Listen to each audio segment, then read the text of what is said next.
Hello, hello. Okay, so far so good. Yeah, let's start this Archon quest.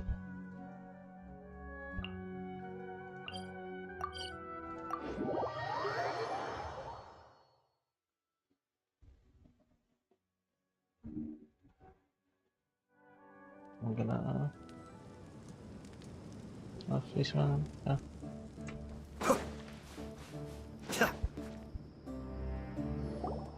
Good old caravan rebot. Now let Paimon think.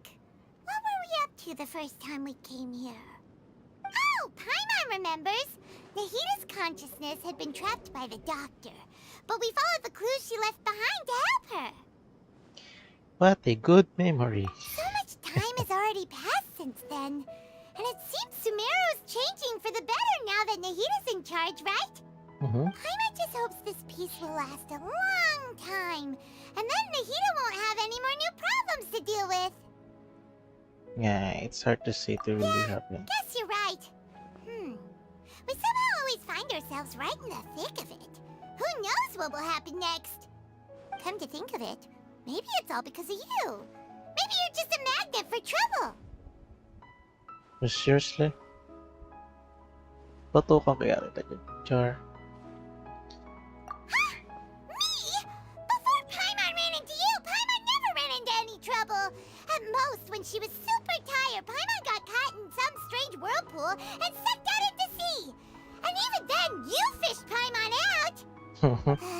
Anyway, Maybe for you are Nahita's sake, maybe we should emergency think food. about heading to our next destination for now. Alright, let's continue the Ah, Archon. look who it is. Running into you in a place like Takbo na this. tayo sa I can ano. see you two still love wandering around. Oh, it's Dia! Since when are we just wandering around? We're usually taking care of some serious business. Even though it may have nothing to do with our journey. But never mind that. What brings you here? I just finished a commission in the desert for a usual client of mine. Nothing too interesting. Just escorting a shipment of goods. I'm on my way to report back. That's when I saw you two all the way over there, chatting away. What were you two talking about anyway?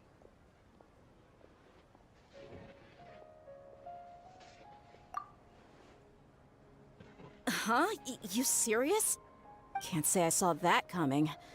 But you are travelers after all. I guess you'd never stay for too long in one place. Bumping into you like this will become a rarity. I'm starting to feel sad just thinking about it. Hey, how about I gather a few mercs to escort you two? What do you say? Thanks, but no need. Oh, Paimon had no clue you'd miss us so much. But don't worry, we'll come back to see everyone when we get a chance. Sounds good. All you need to do to get to Fontaine is cross this stretch of desert and navigate some waterways. Knowing you two, I'm sure it won't be anything you can't handle. So, when are you leaving?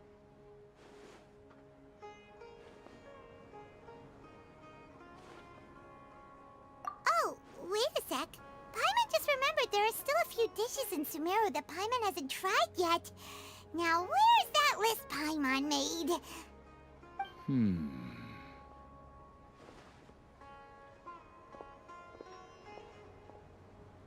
I see. Guess you won't be needing a going away party or anything. It's sad enough to see you go like this. Though, now that I think about it, Sumeru wouldn't be what it is today without you. Seems true heroes always prefer leaving quietly. By the way, should we go say bye to Nahita?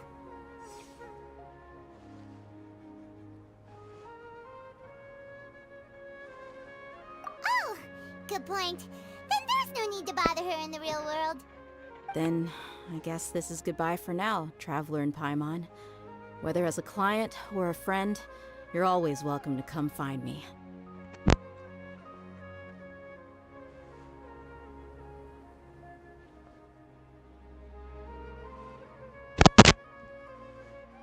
Oh, sorry about that. So this is what I say to you. Take care and do what your duties.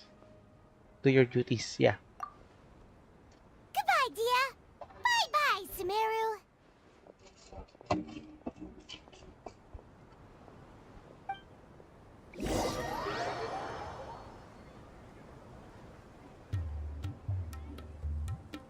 Dum, dum, dum, dum. Ano to? Teleport. Oh, tineleport na tayo kagad dito. I see.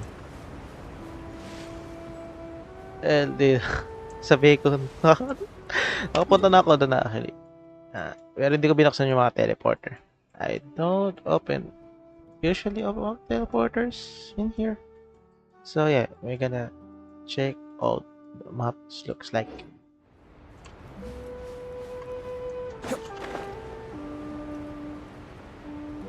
Should I teleport it or no? I might not teleport there again. Agad. Wait, nakapag daily check-in. I forgot the daily check-in the site. I'm gonna daily check-in for a sec. Yeah.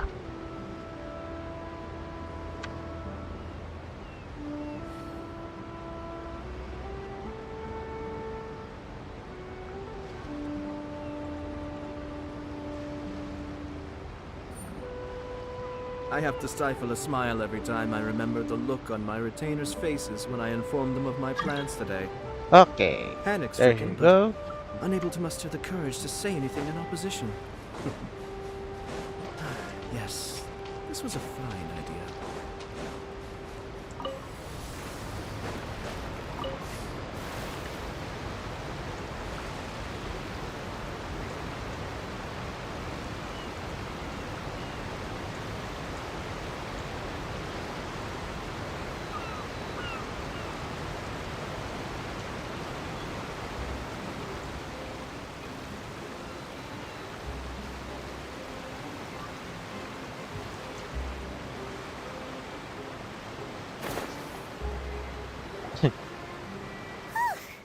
After crossing all that sand and water, we finally made it! Oh, this must be Fontaine's port! Wow! Everything looks so advanced in Fontaine!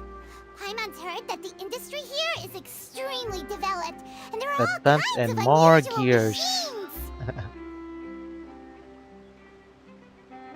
Just seeing the sights as a tourist is More nice, architectural. but maybe So it would good. be better if we found something to do. What do you think? You start your meeting Hyder Archon. Yeah, Nahida gave us loads of useful information.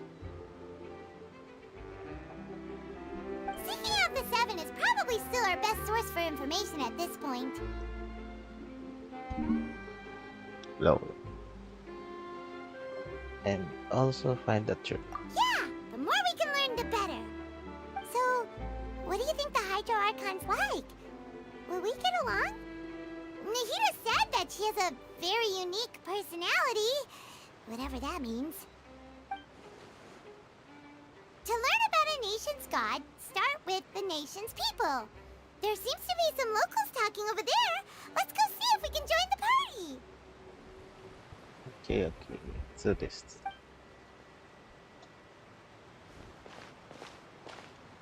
If you ask me, it's a tragedy how things ended for him. Clearly, he was a pretty decent person. Yeah, I didn't expect that kind of ending for him. I thought he would at least fight on a little longer for his family. I was expecting a sudden plot twist, but it's a pity that it never happened. Still, his story is quite the tearjerker.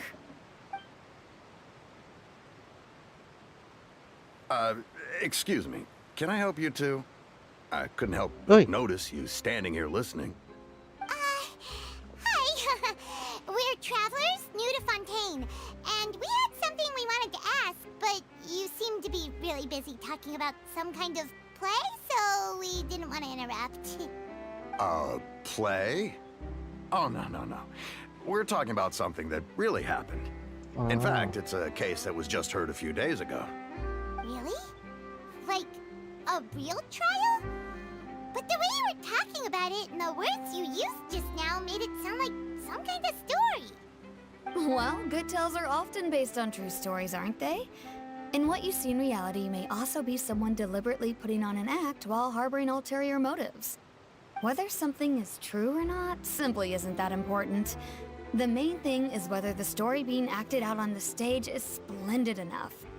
Oh, but it looks like you're not from around here.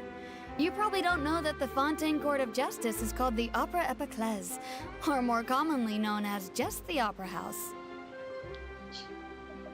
But, shouldn't court cases More be trials treated a and little murder more then. seriously than that? And not to question Fontaine's way of doing things, it's just that putting someone on trial is usually a very serious thing. No worries. Other visitors to Fontaine have wondered the same thing. You could say that we just don't want to waste the moving stories behind those cases. And as for your worries about whether the cases are treated with due reverence, we have the absolutely just and honorable Chief Justice Neuvillette, as well as the Oratrice Mécanique d'Analyse Cardinal, a machine created by the Archon. Between the machine and the Chief Justice, false charges and injustice are a thing of the past now. Judge it was created. Oratrice? Is it some kind of machine too? Oh, Paimon's curious. We should check it out if we get the chance. Okay. Wait, Paimon almost forgot to ask you our question. Do you know what we should do if we want to meet the Hydro Archon? Oh, that's easy. Just go to the Opera House. Lady Farina practically lives there. You could definitely say it's her biggest passion. Huh. I think what they mean is that they wish to speak with the Archon personally. In that case, I am afraid it's going to be a tad more difficult. You'll have to make an appointment well in advance, and it'll depend on whether or not she has any time slots available. Appointment? Is the Hydro Archon super busy taking care of official stuff? Wait, didn't you say that she's always at the Opera House? No. Lady Farina seldom takes an interest with the nation's affairs. The reason it's difficult to make an appointment is simply because she's incredibly popular. That's right. After all, she is the Archon. Though she may tend to get a little dramatic from time to time, people can't get enough of her. Huh. First time Paimon's ever heard of an Archon being described that way before. Wait! Paimon gets now! The Hydro Archon is kinda like a big celebrity here, right? Yeah, I suppose you could say that. Perhaps you could even say our mascot. Mascot. Hang Paimon on. mascot. This is still Fontaine's Archon you're talking about. You should show some more respect. Yes, you're right. I guess I should at least try to be a little more respectful in front of visitors. Otherwise, I might get arrested and find myself face to face with Monsieur Neuvillette. Come on. Sure, there's a lot of laws here, but nobody's going to be arrested for saying something disrespectful about the Hydro Archon. Seems the people of Fontaines really like it. Alright, I think we get it. Thank you! At least we now know that we can find the Hydro Archon at the Opera House. But who knows how long making an appointment will take? Guess we could have a look around the city in the meantime. Hey! What are you looking over there for?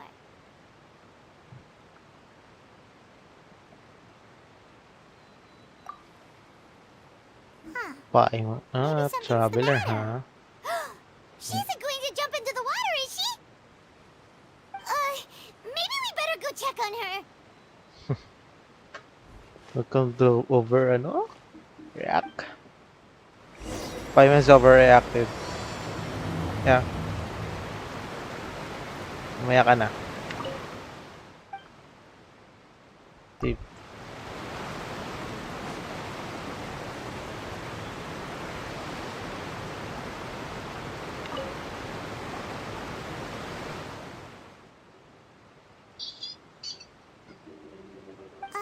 Hello there. Excuse me. Are you alright? Huh?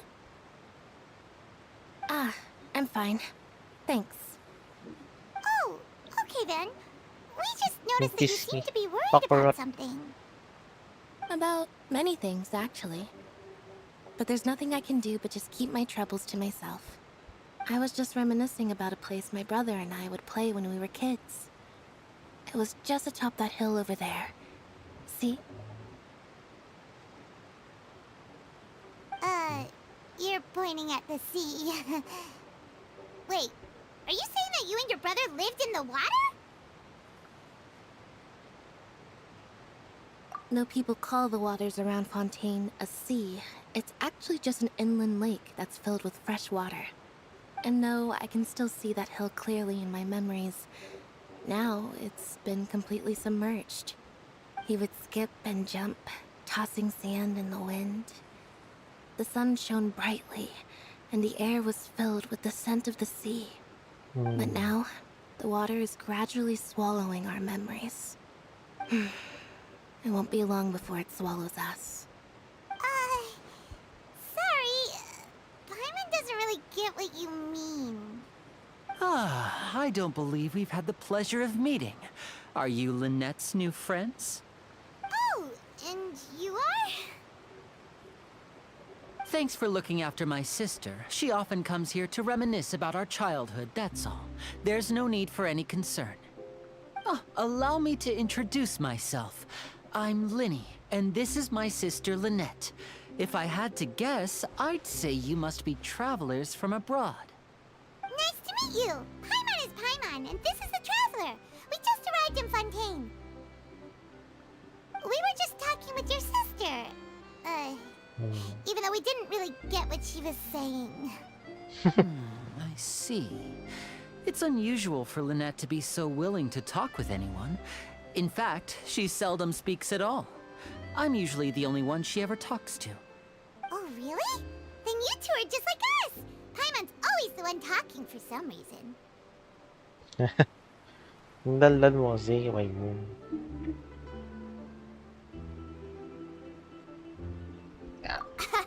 So that's how you think it is?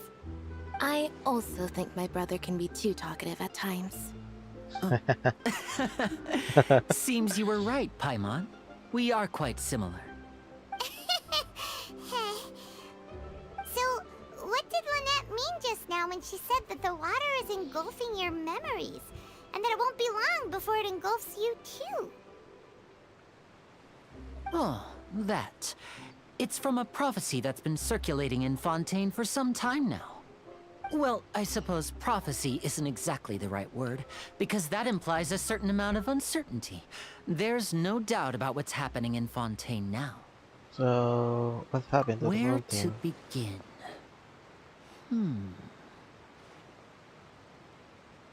Let's put that question on hold for a moment. We still haven't formally greeted each other yet, have we? Did all the introductions earlier not count?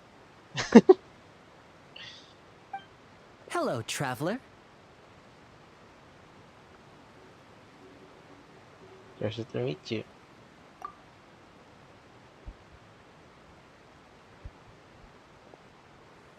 And hello, Paimon. Hey!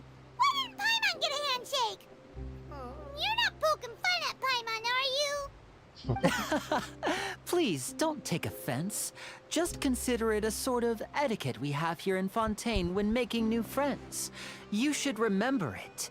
It might prove useful. Oh, alright then. Well, Paimon's just happy to have a local friend now. By the way, we were just getting ready to go to the Opera House to meet the Hydro Archon. Would you be able to show us the way? Show the So way. you're going to see Lady Farina? No problem at all. In fact, I was planning to go to the Opera House later myself. I'll gladly take you once I finish things here. Please, follow me.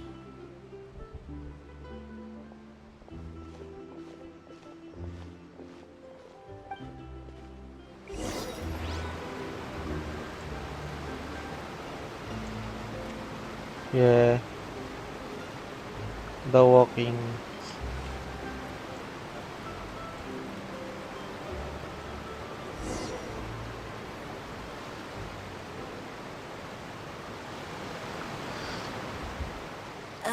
You said you were going to see Lady Farina? Well, it seems Lady Farina has come to see you. What?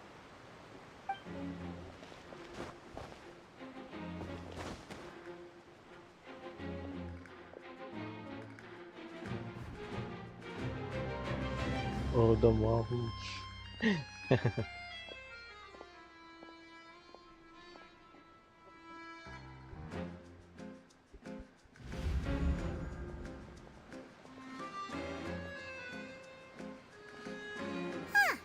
So, she's the Hydro Archon?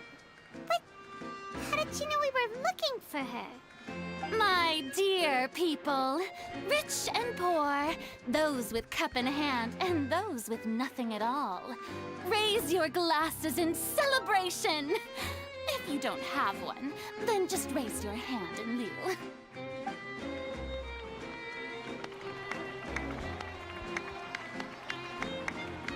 As you can all see, two unfamiliar travelers have arrived in our nation.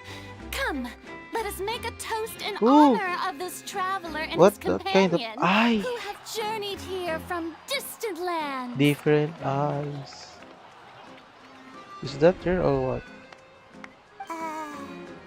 Is she talking about us?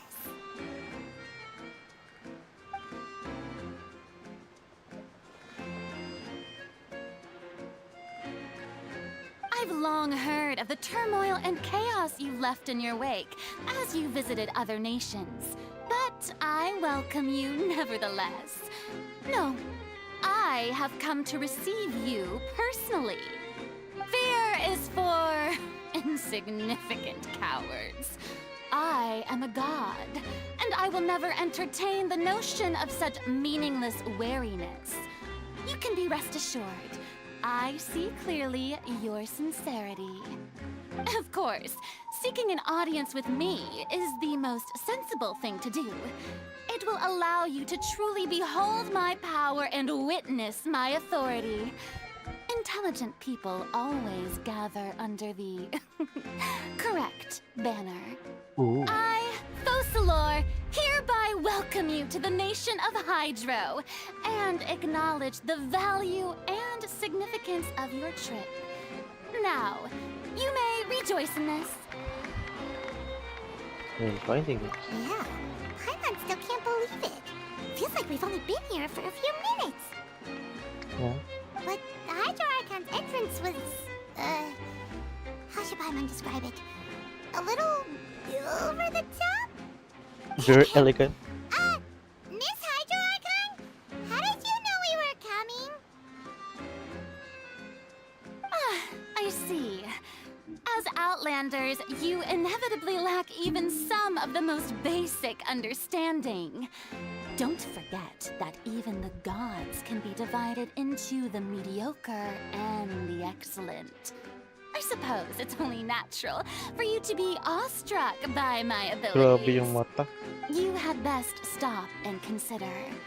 Do you really have the noble qualities and etiquette necessary to communicate with a god? Ah, All it yung takes is lalaki. a flick of my finger for me to know everything about you. Whoa, talk about sounding high and mighty.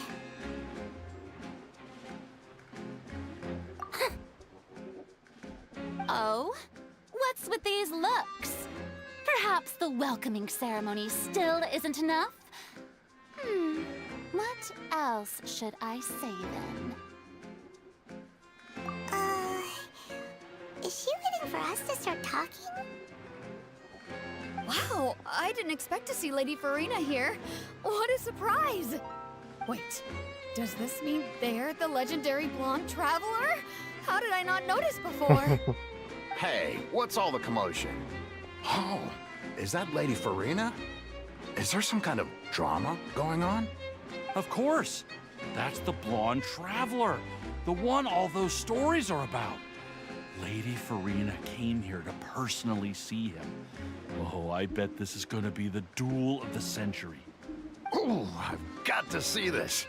I knew Lady Farina would never disappoint.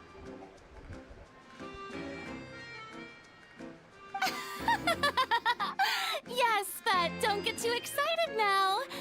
My dear believers and spectators alike tend to get quite rowdy, and despite the noise, I've come to tolerate all their ruckus. Okay. You may consider this my reward to all of you. I'm very speechless. I have determined that there will be an epic duel between myself and this traveler from another land, just as you were hoping to see. Now she wants to fight? Aren't we getting a little ahead of ourselves? Bring it on.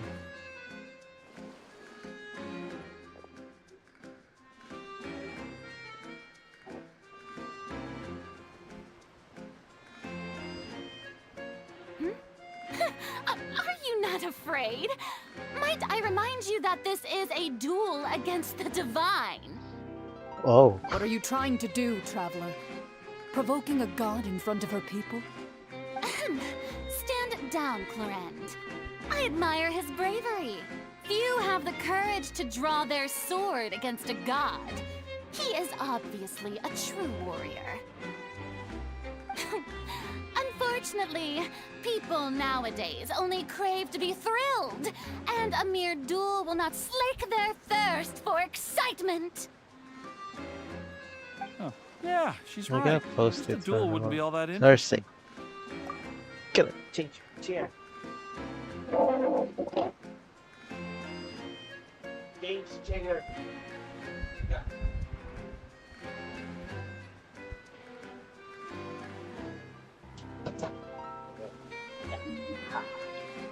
Change complete. Good. Excuse me. Okay. On Araneus, criminals are always requesting duels to defend their honor. You're getting a bit old, to tell the truth. You see. Then, as the god of justice, I shall face this traveler in another kind of duel. A duel in court! Oh my. Dual high. All right! Now that'll be worth seeing! Right. This is Fontaine, after all. With such a grand opera house, it would be a pity not to use it. Why do you care so much about the crowd's reactions? Seems you've spent a little too much time in the opera house. Besides, how exactly do you plan to have a duel in court? You mean you're going to put us on trial? Just haven't committed any crimes. Oh, we have reason to put you on trial. It's obvious, isn't it? Obvious. According to Fontaine law, no one is permitted to release any flying objects within Fontaine city limits during the first 3 days of each month. You are clearly guilty of violating this law, no? Si Paimon. Oh, so that's what they've done wrong. That's our Lady Farina. No one knows the laws of Fontaine like she does. You call that obvious? What kind of law is that? Wait, flying object? You mean Paimon? Precisely! Now, if you two have no objections, then in the name of the Hydro Archon, I order your arrest. My apologies, Lady Farina. I don't mean to spoil the fun. But if you would allow me to interject, I don't think that Paimon here meets the definition of a flying object. You tell her, Linny! Finally someone who's not crazy. How could anyone call Paimon a flying object? Great magician Linny, my beloved citizen. I'll permit you to object, but how exactly do you plan to prove your claim? As a magician who just rained on your parade, I naturally should shoulder the responsibility of saving the show. So, with such an audience gathered here, allow me to perform a trick for everyone.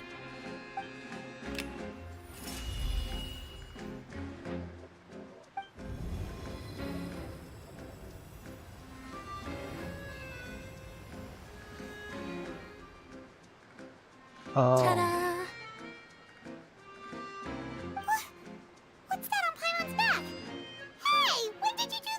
yung kaninang nag-shake hands, yeah.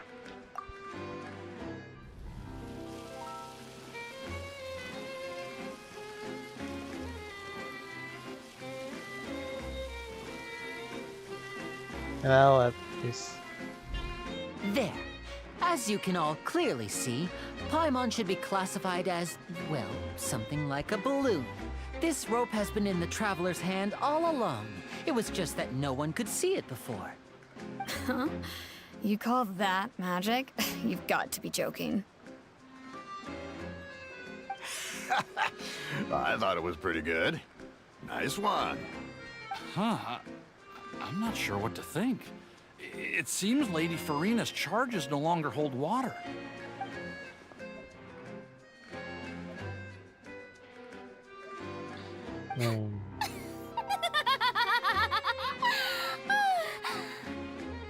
Amusing. Very amusing, Linny. Just the sort of unexpected twist that I enjoy. With you here, today's performance can finally be called complete. Performance? You see all this as a performance? In which case, consider the matter of your trial resolved. The god of justice will not bring charges against an innocent person. But when there are valid grounds, I will not only judge travelers from abroad, but even the gods of other lands. I look forward to seeing your upcoming performance at the Opera House, Mahilig sa Mr. trials. Linny and Miss Lynette. That's enough for now. Toodaloo! Oh my god. Yeah, wait.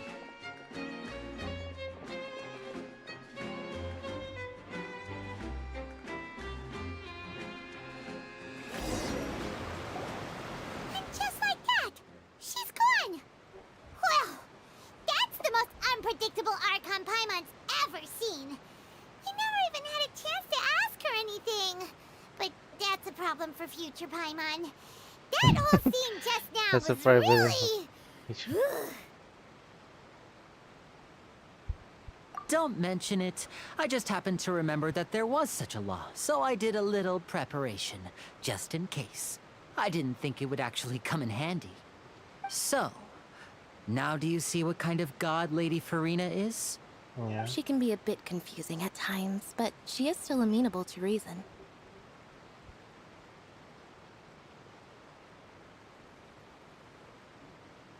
Anyway, Paimon had no idea you were a magician, Linny. It sounded like you'll be performing at the Opera House, right? I just know a few simple tricks I use to make a living. Lynette is my assistant. It will actually be my first time performing on the most prestigious stage in Fontaine, the Okay. Opera House. But isn't the Opera House where criminal trials are held in Fontaine? When there are no public trials being held, the Opera House hosts a variety of other performances. To the people of Fontaine, the line between a trial and a performance can be a little blurred. And speaking of performances, I would be remiss to forego this opportunity gifted by fate. Might I invite the two of you to see my performance? My brother's always excited to make new friends. Oh, sure. We don't really have anything to do now, and we wanted to go to the Opera House anyway. Splendid. In that case, why don't we go together? I'll show you the way. I just have something to take care of first. Okay. You really mean it? Then I'll take you up on your offer. This is a magical item known as a magic pocket. Perhaps you can help me distribute them to the people here. Huh? What are they going to use it for? About that... You asked me before about the prophecy, right? Let me start by telling you a little more about what it entails. I'm not sure exactly when it began, but a prophecy has been circulating around Fontaine. It says that every person in Fontaine is born with sin. No matter how the Nation of Justice holds trial after trial, this sin cannot be absolved. Until one day, the water levels in Fontaine will rise, and the sinful people will slowly be drowned. In the end, the people will all be dissolved into the waters, and only the Hydro Archon will remain, weeping on her throne. Only then will the sins of the people of Fontaine be washed away. That sounds pretty gloomy. Why are people in Fontaine born with sin? What is that supposed to mean? There are lots of guesses. Some say that the ancestors of Fontaine stole the power of the seas and stirred its wrath. Others say that the people of Fontaine never heeded the first Hydro Archon's warnings and offended Celestia. But here in Fontaine, evidence is what matters. There hasn't been concrete evidence for any of these claims, so they can only be regarded as conjecture. If even the people in Fontaine don't know what sin they committed, wouldn't it be better just to ignore the prophecy completely? Why bother feeling guilty all the time? That's exactly what the people did at first. But in the last few years, the water levels in Fontaine have actually started rising. Many places have already been completely submerged, and now lie beneath the sea. Many people carry on with their lives as before and shrug it off as a natural phenomenon. But my family and I think that the people of Fontaine shouldn't ignore the possibility, which would end up sentencing them to death. We hope that at least the people who reside near the waterfront can move away before it's too late. So, we've started distributing magic pockets to them. As a magical item, these magic pockets have astonishing capacity. I'm sure they will come in handy when people are moving their belongings. Oh, Paimon gets it! It's like preparing for a rainy day! But this is more than a bit of rain.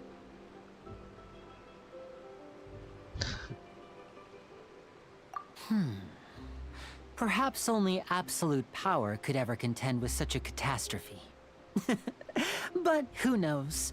We're just tiny specks in the grand scheme of things. Now, if you'd like to help, then please give these magic pockets to anyone nearby. Be sure to convince them to take it, regardless of what they say. Okay.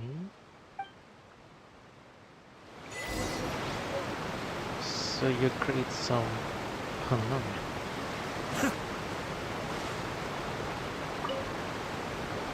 What's this? So you also believe in the prophecy. Keep it. I won't have any use for it. What?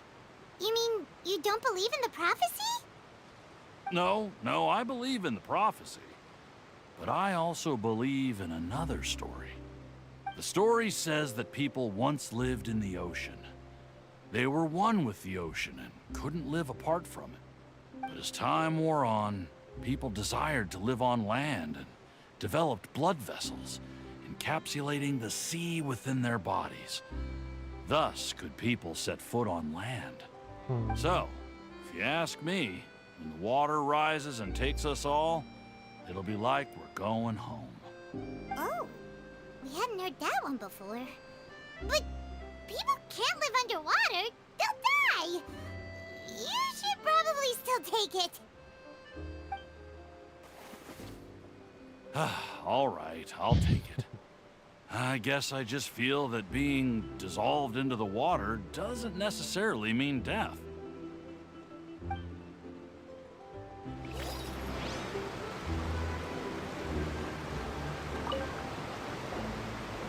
So you're the blonde traveler that everyone's been talking about.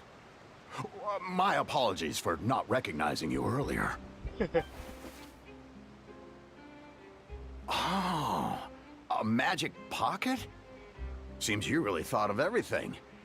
I guess it's better to prepare for the worst and hope for the best. Thanks. Please, also thank the magician on my behalf when you get the chance.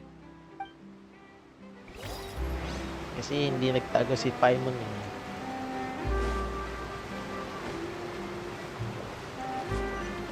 Okay, tawid tayo doon.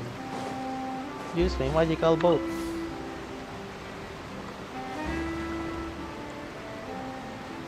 I'm gonna park in here.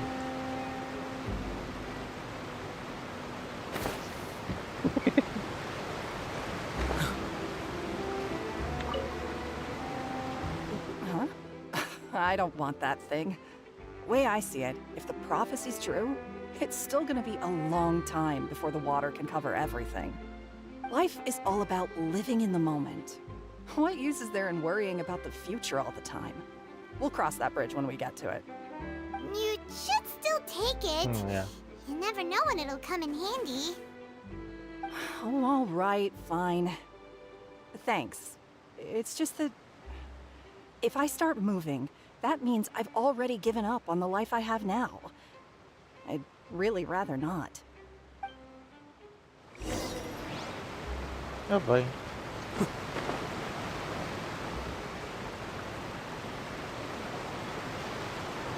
Oh? You already handed out all of the magic pockets? That was fast. So, what did people have to say? I bet you heard some, interesting opinions. No kidding. Yes, but that will change once disaster strikes. I know they'll change their minds, so it's only right to help them prepare. Is there anything else you need to do before we leave? Yes, one last thing. I have the magic pockets made by a workshop in the court of Fontaine. Since we're out and about, I was thinking about bringing him some more materials. So, you want to collect materials? Just tell us what the materials look like and we'll help. Many hands make light work. Oh, that would be much appreciated. We'll need some Romaritime flowers. I remember seeing them near the waterfront on the east side of the harbor. I think I picked it up already. Bigay ko sa'yo. So, punta tayo dito. Okay, I'm gonna use the healer for the harvesting. If it's can harvest it. Seems we have to use Hydro to collect Romaritime flowers. Seriously? Oh. Okay, switch to Ayato.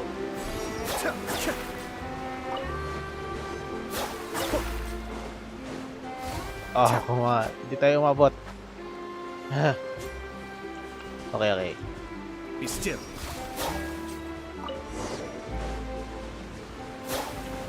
Maganda sobrahan na natin. Okay. Let's see if they have a chest in here. Or secret. Okay, there's no secret.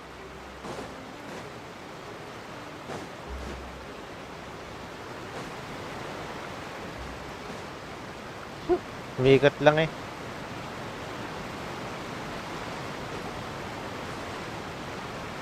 Where sila?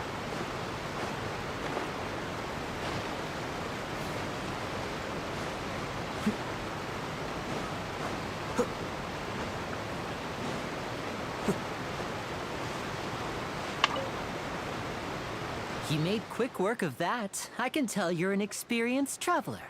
I've also finished collecting a few here. Maybe next time you'll feel like helping too, Lynette. No way. I'm in power saving mode today. Power Otherwise, saving I mode, fear okay. I may not have any energy left for the performance at the Opera House. Fine. Though the performance is still a long way off. Now that we're finished here, we should get ready to head back to the Court of Fontaine. So, we're going to the Court of Fontaine before we head to the Opera House? Good. Paimon wants a tour of Fontaine's largest city and try... Shoulds.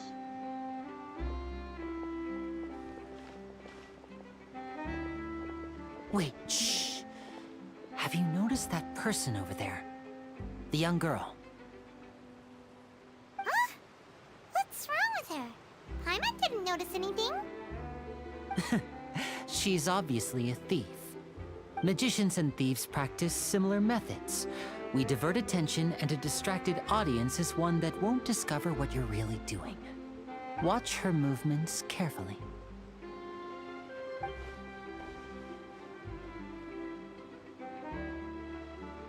Magic.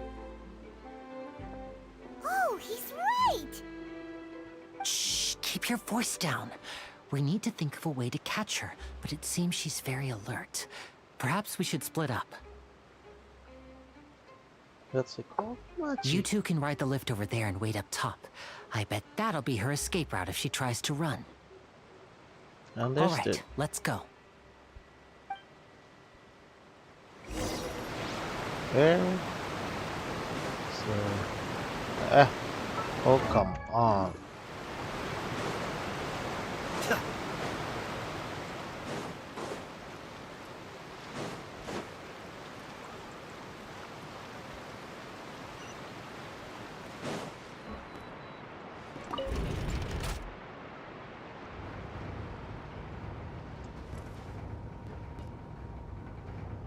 Where's the elevator music?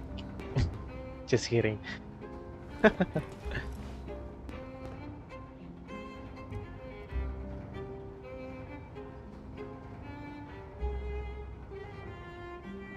Yeah, it's very long elevator.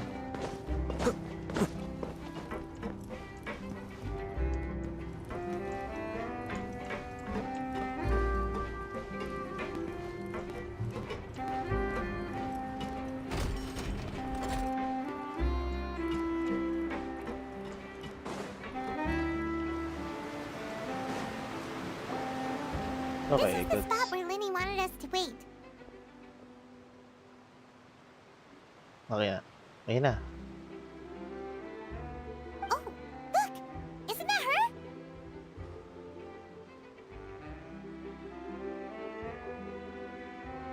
Let's stop. Oh no! Did she notice us? She started running the other direction! What should we do? Should we chase her? Yeah. You're right. She might also be trying to lure us away.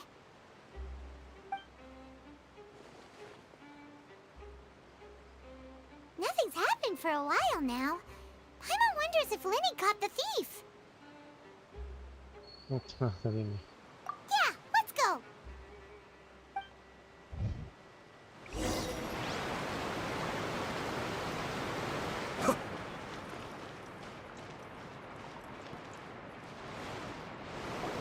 Are you sure that's all she took?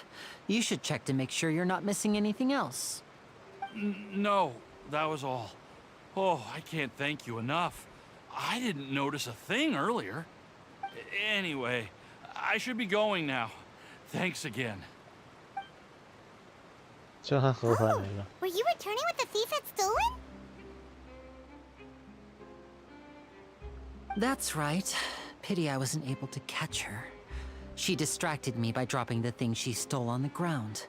By the time I looked back, she was already gone. I saw the general direction she went, but Linny twisted his ankle, and I needed to make sure he was okay. Oh, did you get hurt, Linny?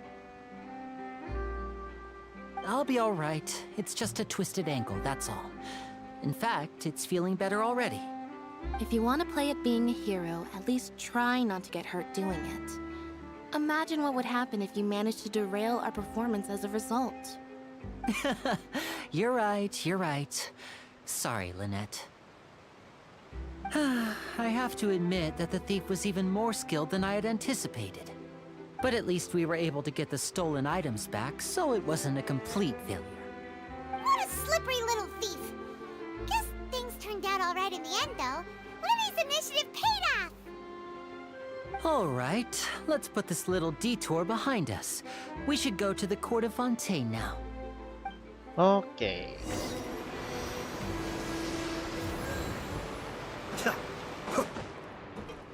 Oy, bumalik na yung ano. Nagamit ko kasi kung kailan yun. Aksidente.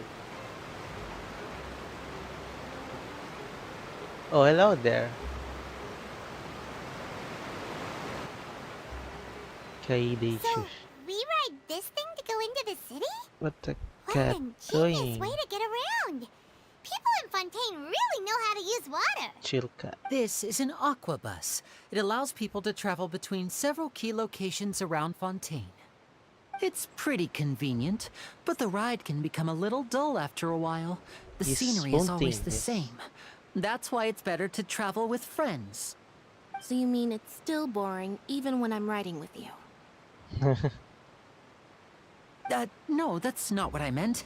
It's just that, well, you don't really talk that much. Besides, it doesn't really feel like a real trip when it's just the two of us. It's the same as being at home. Whatever. Guess that's what it's like to be an older brother. It's about time for us to leave. Let's get on board. Sure, let's go. Yan, Faye? I know. Si ano. Gloria. Oh, I forgot her name. Already. Huh? What? Charlotte. Paimon! Charlotte! Nice to meet you I again. never guessed I'd bump into you all riding the Aquabus. In the story of my life, this is big news. What are you doing in Fontaine? I didn't hear anything about you paying us a visit. Yeah, it's quite the coincidence. But as travelers, we're always on the move. It's not surprising that nobody knew we were coming. Though we still have no idea how the Hydro Archon knew about us. Oh, let Paimon introduce you to our new friends. Oh, That's no need true, for it's very introductions, long. Paimon. I would recognize the great magician Linny and his assistant Lynette anywhere. I wouldn't be much of a reporter if I didn't know who they were. It's a pleasure to meet you. I'm Okay, Charlotte, a reporter for the Steambird. Nice to meet you. From the Steambird, huh? We've often relied on your paper to promote our performances. It's an honor to meet you. Now that everyone knows each other, Fontaine suddenly doesn't feel like such an unfamiliar place. So, what have you been up to lately, Charlotte? Any big news? Anything? Not too much. When there isn't any breaking news, I mainly cover the trials at the Opera House. You could still manage to keep And readers' more attention trials. as long as you tell things from a clever enough angle, even if it's the same old topics. For example, reporting on how a scammer once deceived vulnerable girls into relationships, or how a financial criminal was once so poor that they ate a single piece of bread for 5 days.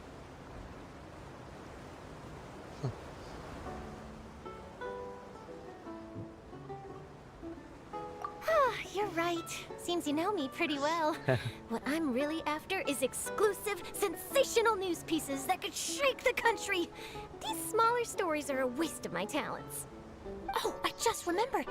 I've been following a case lately. Well, a series of cases, actually. You mean the serial disappearances of young women case? That's right. These stories are the talk of the town right now, and it's probably the most mysterious case we've ever seen. If I'm the first with a draft ready to publish when the case is finally cracked, and it's the headline story in the Steambird, oh, when that happens, I bet all the other Excited, reporters will ano siya? shed tears of envy. I've already gathered all kinds of materials. I just can't wait for the truth to be revealed. So, what is the serial disappearances of young women case? You mean the culprit hasn't been found? That's right. The first missing girl case happened almost 20 years ago. And ever since, after a period of time, another girl disappears. Oh. What the cases have in common is that the girls are all of a similar age, and that they've all vanished without a trace. But the scariest part is that to this day, none of the girls have ever been found. Many suspects have been arrested over the years in connection with this case, but shortly after each arrest, another disappearance would always happen.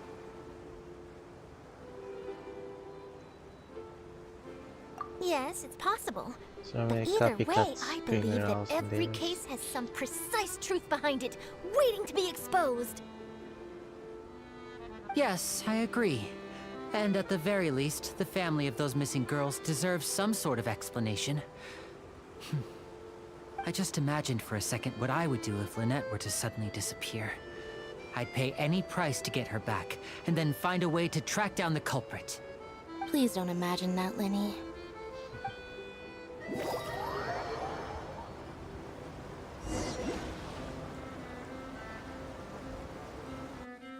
So we teleport.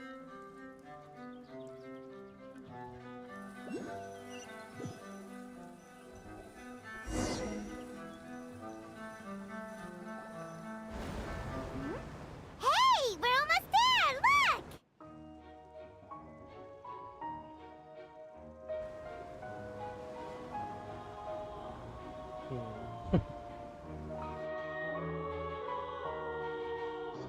Di man lang tumuntong si Paimon sa Aqua Boss.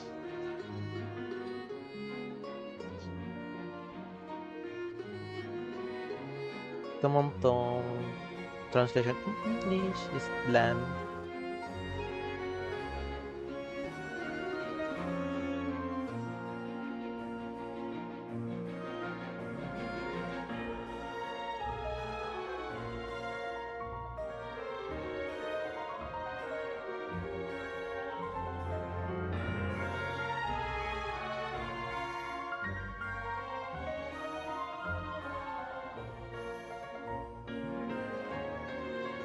Well, I really enjoyed chatting with you.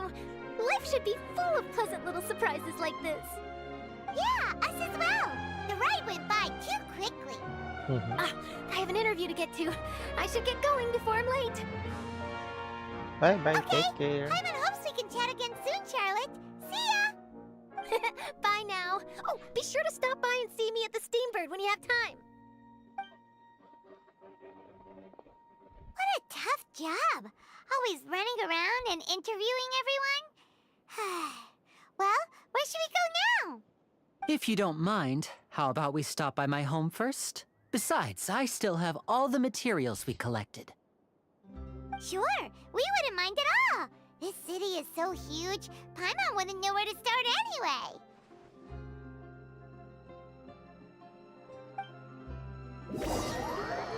Okay. You're gonna control Traveler right now. I heard elevator.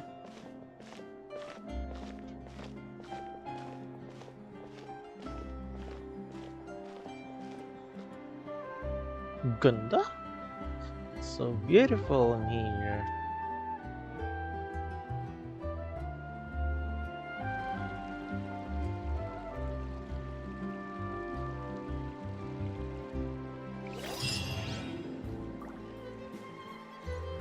So, pupunta tayo doon, yeah?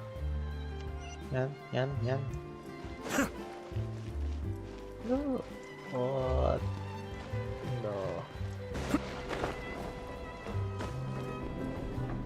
Oh, it's here, yeah, sure.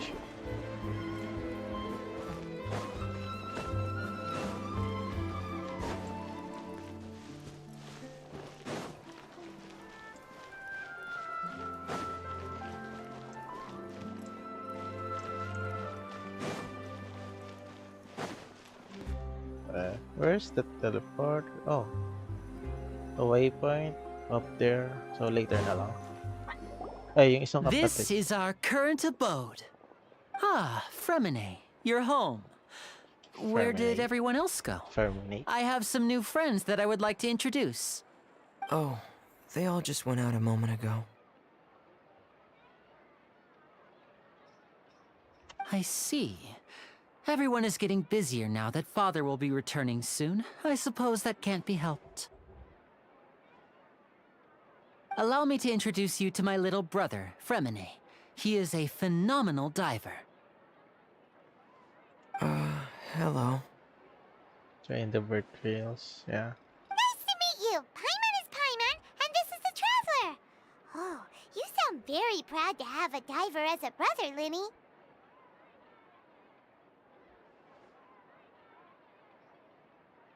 What the hell? Linny, could you come here for a moment? Hmm? What is it, Fremine? Do you have something to tell me? Sige, usap muna kayo.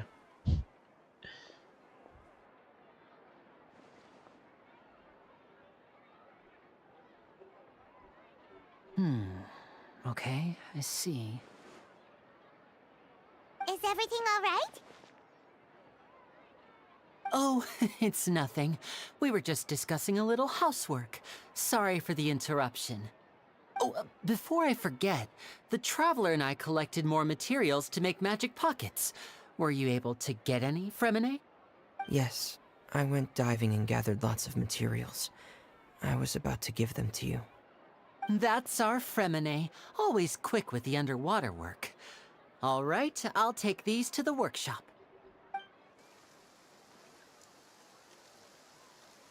Ganda ng architectural.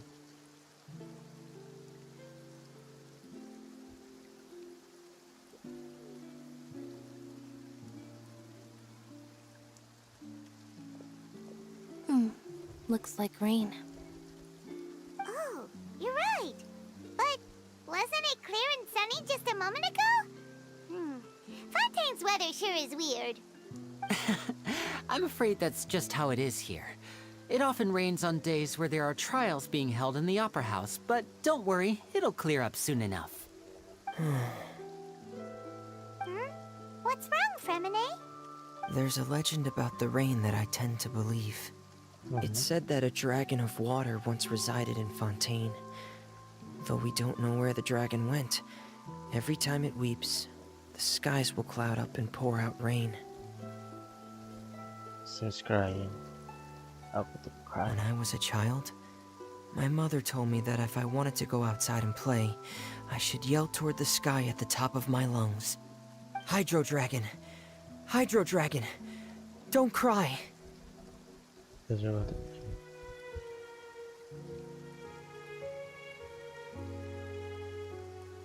If it's an elemental dragon, then having the power to make it rain wouldn't be very unusual. Let Paimon try something. Hydro Dragon, don't cry!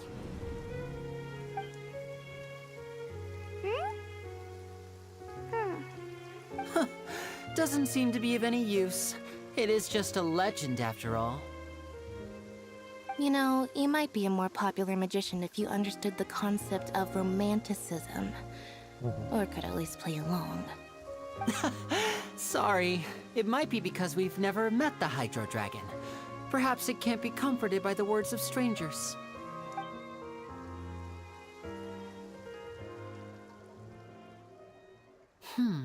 It rained for longer than I suspected. Oh, it's already getting late. Was there something you needed to do, Linny? Yeah, some preparations for the show at the Opera House. I need to find a way to catch the last aqua bus of the day. On the day of the performance, just ride the aqua bus to the island of Araneus. I'll have Lynette meet you at the fountain in front of the Opera House. Sounds good. You go ahead. Oh, are you leaving now?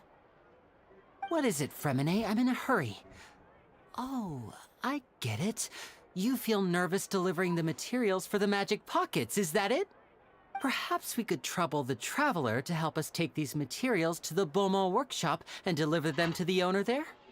I'm afraid that Fremine can be quite introverted, and the boss there tends to be pretty talkative.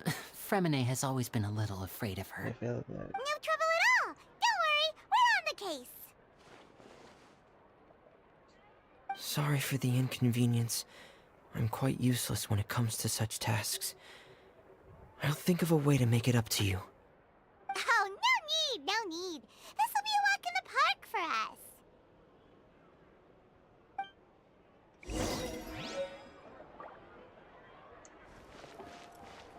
So, Fresh fruit, sweeter than syrup.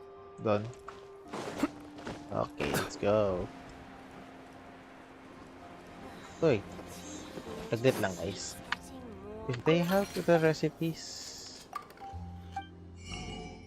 yeah, I'm gonna buy it.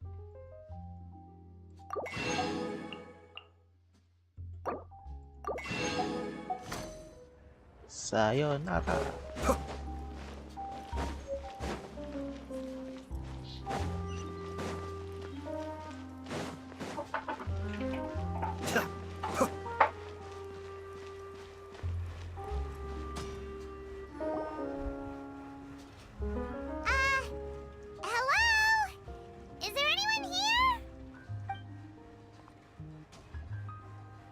hello there.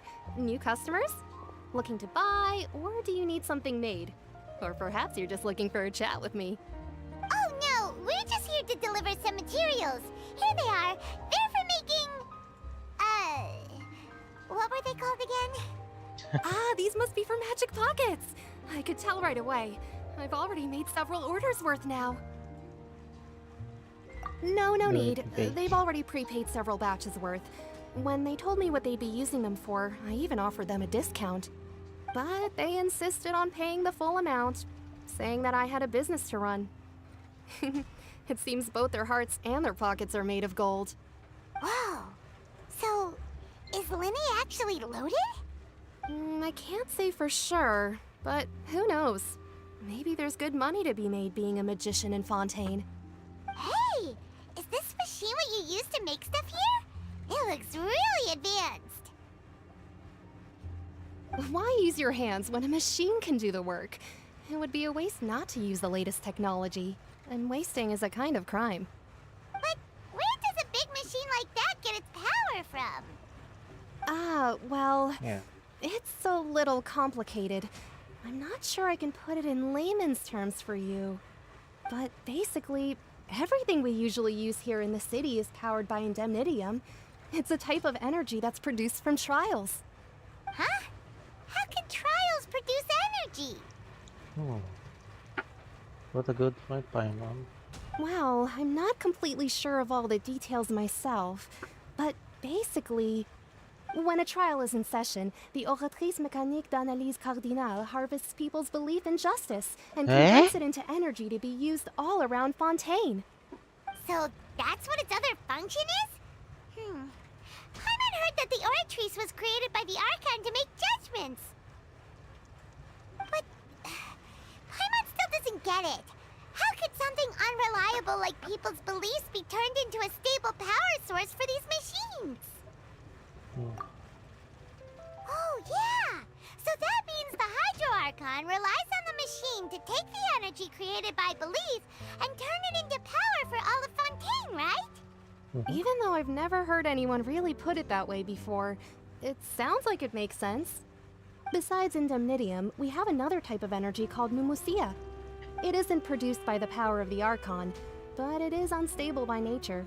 Even now, it still cannot be widely used by civilians. I thought I'd find you hard at work, but here you are chatting the day away. Since you're already talking, I'm sure you wouldn't mind a few words with me. You again? Didn't I already promise you that I'd have the more I owe to Confrérie of Cabriere by next month? Why are you hounding me now? Yeah, but how do we know that you won't go running off by the end of this month? I want 50% today. Wait, no, 70%. Huh? You... Seems business isn't so great for the workshop. We've already finished our job and delivered the materials. Maybe now's a good time to leave? Hey, hold on.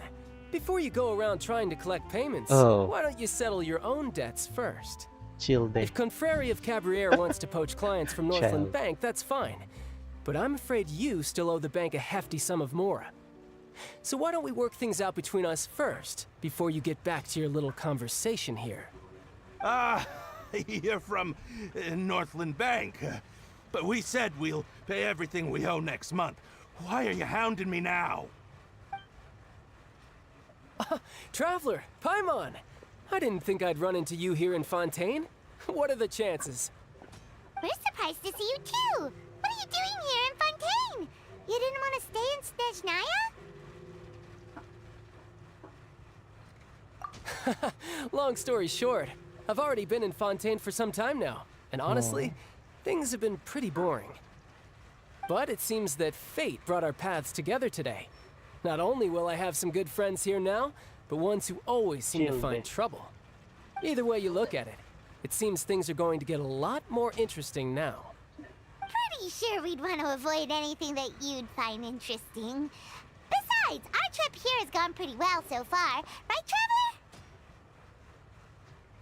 Traveler? Hey, you, Northland Bank boy. Aren't you forgetting something? Don't interrupt. It's not often I run into the Traveler like this. Why don't you wait for me over there for a while? Sure. You kidding? Aren't you the one looking for us? You really expect us to sit and twiddle our thumbs while you catch up with your friends? Listen to me, boy. If you want your Mora, fine. Why don't you come and take it?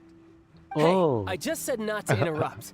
Oh, by the way, Traveler, the last time I took Tonya and Tusser ice fishing, Tusser said... Hey! That's way over the line! All right, boys, let's see who has to pay up now! Can you at least let me finish one sentence? Fine. Though the bank told me not to get rough with our clients. You're the ones who started it. This is an act of self-defense. You two will have to be my witnesses, okay? Go ahead. I'm sure this won't take long.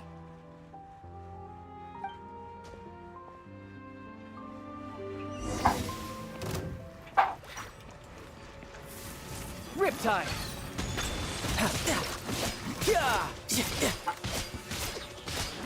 Kulit kayo ah.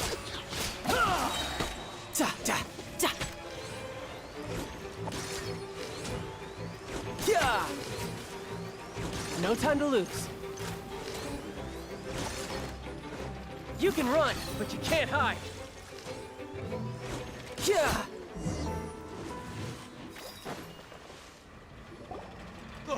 What's your deal, Brad? How are you so strong if you're just a staffer from Snezhnaya's Northland Bank? Wait, don't tell me you're... Oh, now you notice. It's a little late, don't you think? Just make sure you understand that you don't mess with Northland Bank. Got it?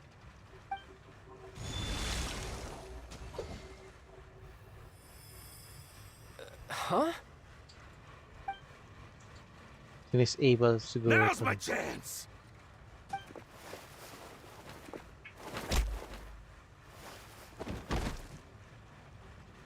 Huh. That was weird.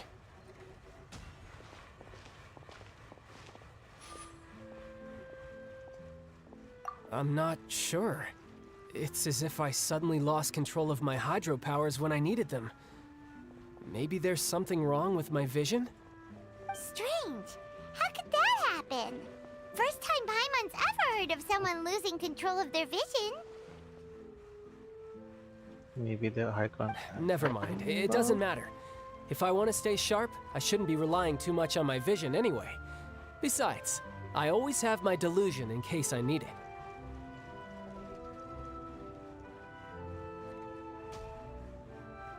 So what are you doing in Fontaine, child?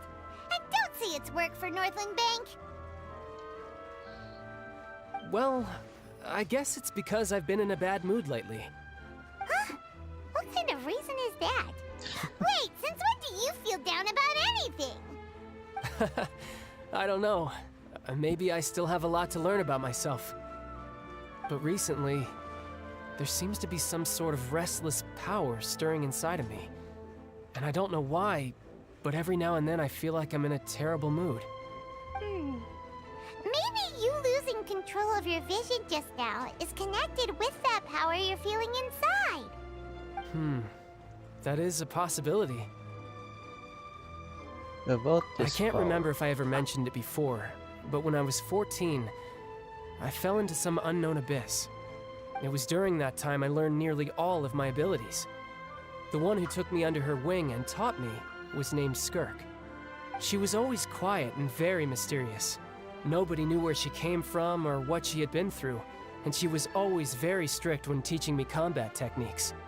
One time, I asked her why she was willing to take me on as an apprentice. From what I could make of her answer, it was because I had awakened it, and traces of it remained on me. She said that all my combat training would be useful in the future. But what is it? What did you awaken? She never explained that, but my guess is that it's related to a dream I saw when I had just fallen into that abyss. In my dream, I was in the deepest depths of the sea, and the boundless seabed was all around me. But in front of me appeared a whale that was so massive, I felt like I couldn't breathe. A whale? against you before. You summoned a huge whale that seemed to leap at us. Is that the one? That's just an abstract form of a whale that I create using my elemental powers. It takes that shape because the scene I dreamt of the whale has always been stuck in my mind. I'll never forget it. So you used the whale as inspiration for one of your moves? Huh. Seems a little twisted to Paimon. So why don't you just go ask your master? Maybe she knows the answer. You make it sound so easy. Ever since the incident I experienced there, I've never stopped searching for Master Skirk and that unknown abyss. But it's been years now, and I've still found nothing. There isn't even a trace of the place where I remember falling into the abyss. Oh, it sounds like some kind of ghost story. Yeah, I'm out of leads at this point, but there's nothing more I can do. It seems that strange encounters in this world tend to be elusive like that. Oh, seems the time really flies when I'm talking with you. I just remembered I have somewhere else I need to be, so I should get going. What? More work for the Northland Bank? No, it's more of a personal appointment. Lately, I've been sparring with some of Fontaine's official champion duelists whenever I'm feeling bored. Official champion duelists? You mean it's their job to duel? Yep, in Fontaine, before a criminal goes to court, they're given one chance to defend their honor by requesting a duel with an official champion duelist. The champion duelists are all-powerful fighters selected from among the nation's best. And the duel itself is a no-holds-barred fight with no specified stopping point. So engaging in such a duel is regarded as a symbol of defending your honor. If a criminal manages to win the duel, they'll be acquitted. But if they lose, they'll have no choice but to stand trial. And the worst-case scenario is that you're simply killed in the duel.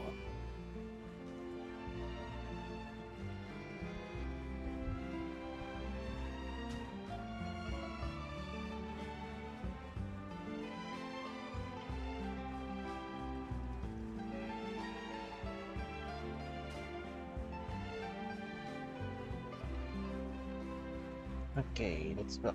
Scenario. Though it's rumored that Fontaine has a death penalty, from what I can tell, no one has ever been officially sentenced to death. So really, the only people who opt to duel are those who have suffered a grave injustice in being accused, or those who greatly value their honor. Otherwise, why gamble with your life? So, do many people actually get out of their trials by winning the duel? Apparently, it's exceedingly rare for anyone to actually win. Fontaine probably enacted this system as a way to show that the nation respects the honor of its citizens.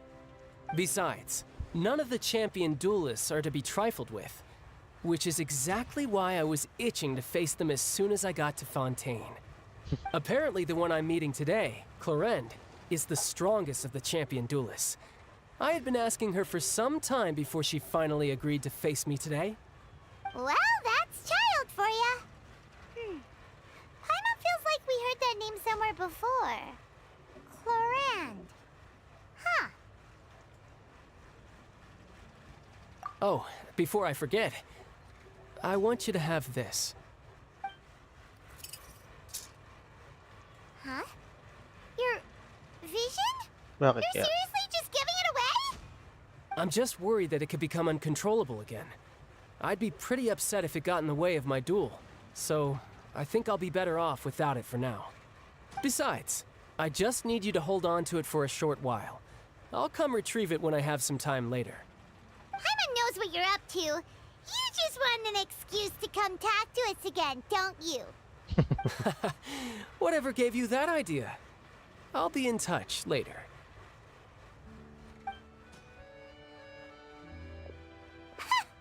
That sneaky guy.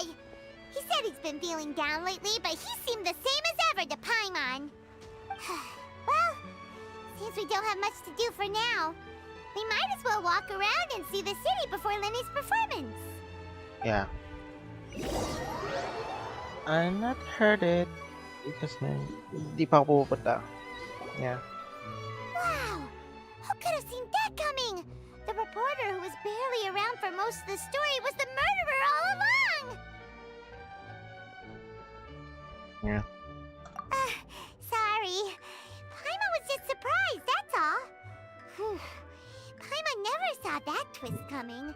The murder mystery novels here are amazing!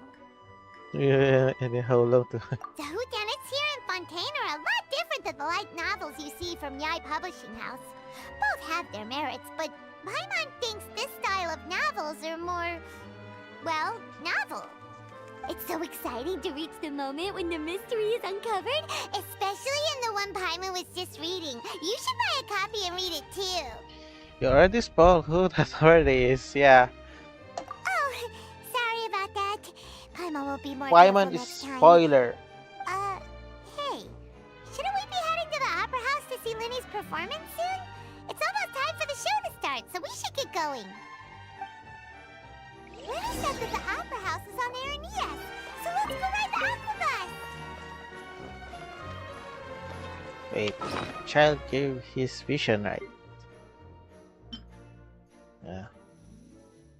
Okay.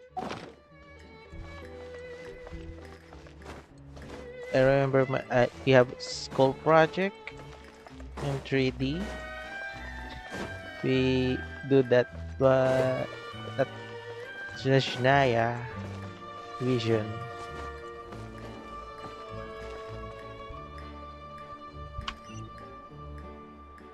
I don't know if I have a copy of 3D because my partner have it, Someone needs assistance. I think. Or she or she that deleted the file. Someone needs assistance.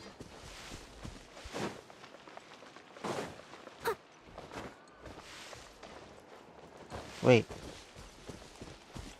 Where is that? Oh! Diyan? Kala ko sa ano. Dito na lang ako.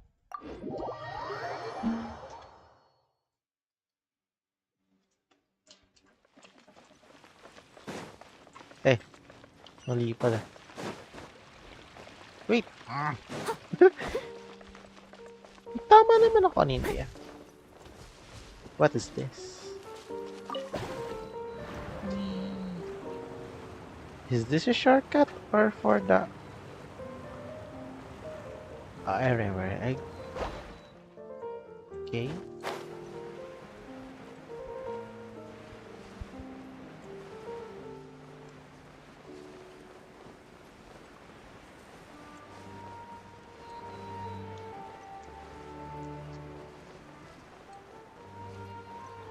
This one, you what? So good.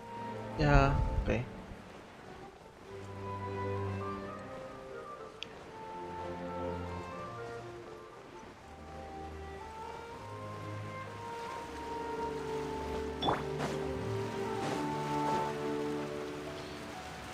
I heard from another platform. I heard some crying on that fountain. Yeah, The Opera Epiclese. What a I place should to do hold it a later. performance. No wonder Linny and Lynette were looking forward to it. Huh. Looks like there's a lot of people standing around the fountain up ahead. Oh, Archon, please bless us with a bright and healthy child. We pray. I don't know why you always feel the need to ask so much. I'll be happy as long as our child is healthy and lives a peaceful life. Tama. I guess if they're our kid, then there's no doubt they'll turn out smart. Maybe this is one of the customs in Fontaine. There sure are a lot of couples here. Vache. Huh? What's wrong? Vache. Vache. Yeah, something No, Paimon didn't say anything. strange. Are you hearing things? Welcome to the Fountain of Lucine. All the water flowing through Fontaine converges here. It's customary for newlyweds to come here and wish for children. Lynette! You scared Paimon! When did you get here? Yeah. Lenny asked me to wait here for you, remember? Right. What do you mean? There are a lot of people here right now. Hey, you're not trying to scare Paimon, are you? Besides, it's the middle of the day. It's not the time for eerie things. I see. I might be able to tell you something that could help explain the voice you heard. In fact, you might not be imagining things at all. I suspect that what you heard is a result of your hypersensitivity to the hydro element. Okay. Others in my family have had similar experiences. It's because of his sensitivity to the hydro element? But what would hearing a voice have to do with elemental power? When do you cry, Paimon? Wait, what? When do you cry, Do with Paimon? anything? Just answer me. When do you cry?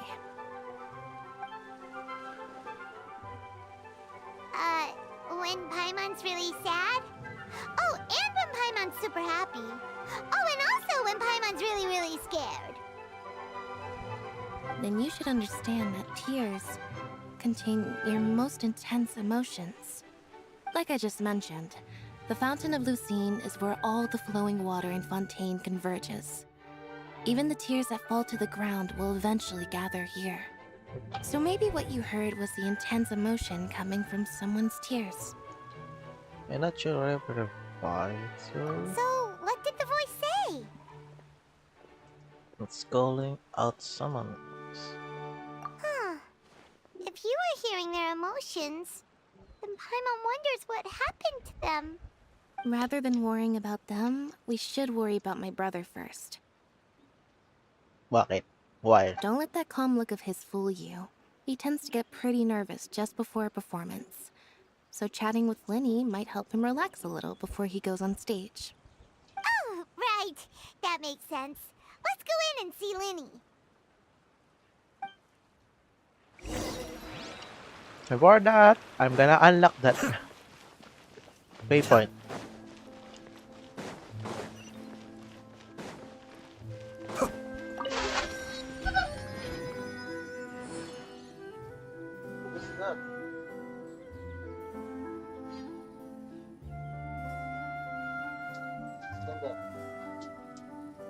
Seems like the stories here never have a happy ending. Oh my god, I see. I see. That's why I'm scared. Walisin mo na. Walisin mo na. Bawal sa bago.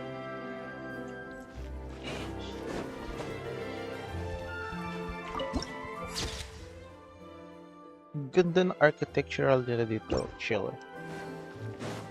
So, they said, in the fountain you heard it. Wait, what's that? Ah, you heard Floria's cry if you turn off the music? Okay. So, there's no music in here. So, I'm gonna go here.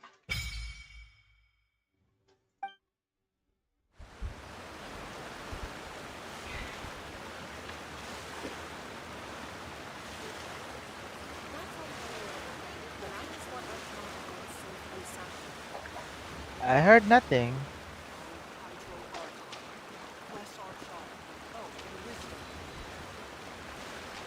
Huh.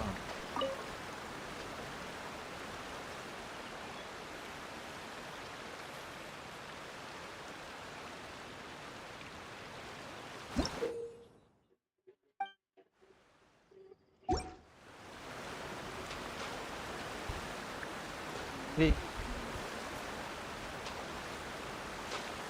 I heard nothing. That's all well and good, but I just want our Maybe. child to be safe and sound.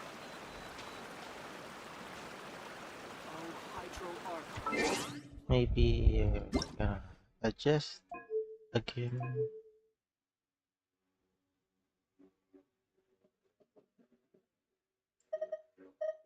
No. Baka later pa. Yeah.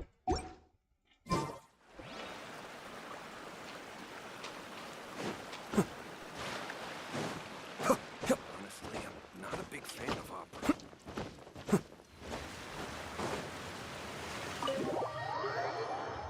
Okay, let's continue the story.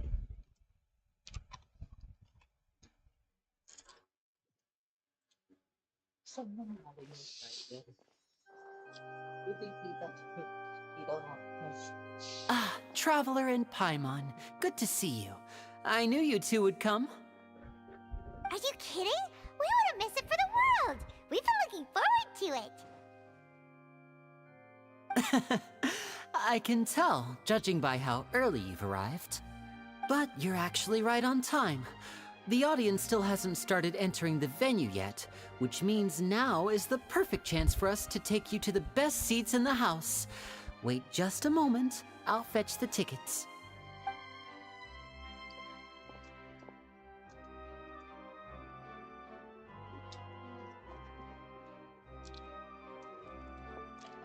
The Opera House has assigned seating, so you always have to make reservations. I've already reserved your seats, and here are your tickets.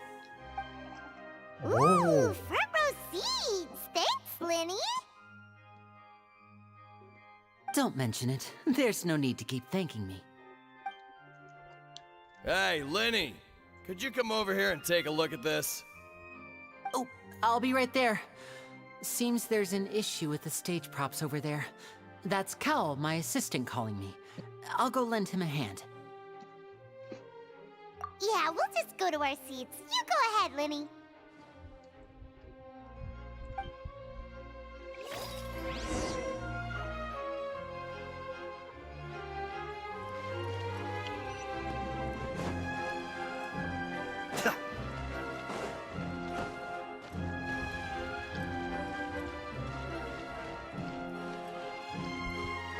I want the Mega VIP on up there.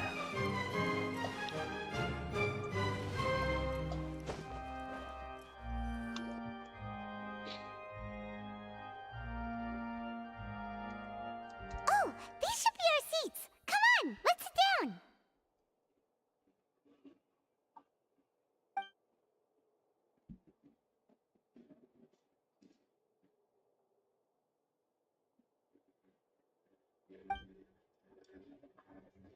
Uh... uh...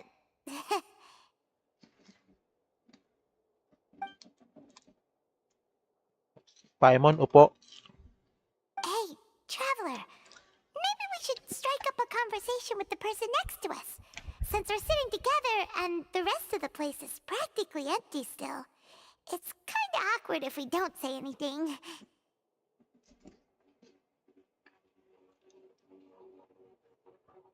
Ah, you little...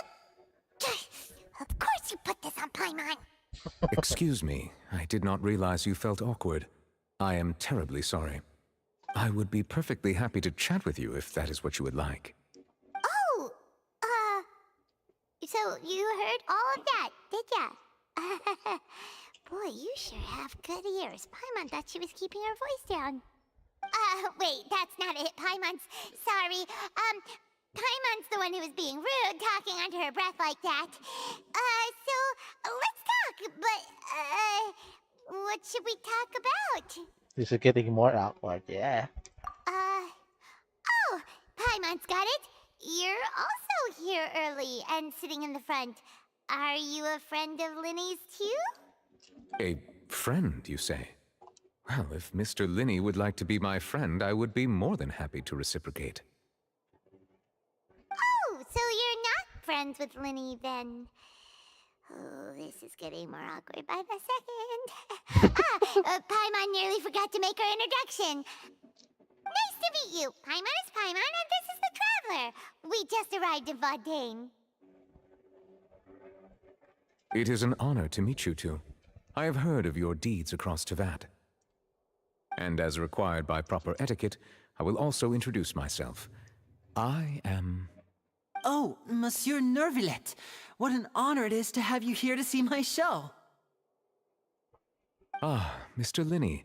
I should say it is in fact an honor for me to see your performance in person. Wait, Nervillet? Could he be...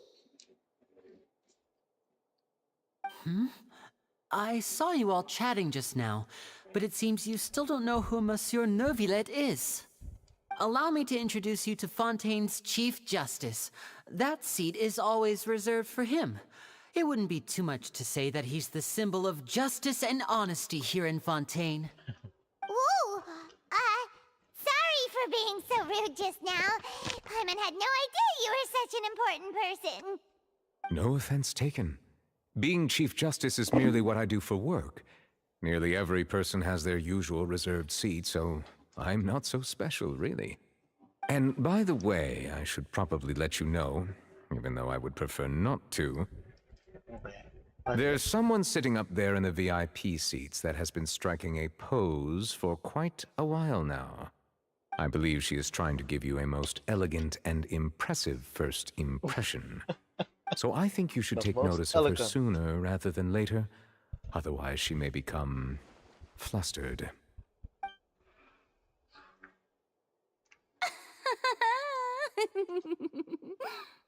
Huh?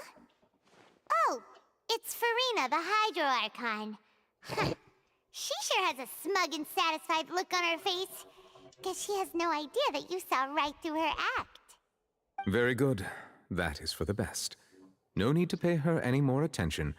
We may now enjoy the show. Okay, let's enjoy the show.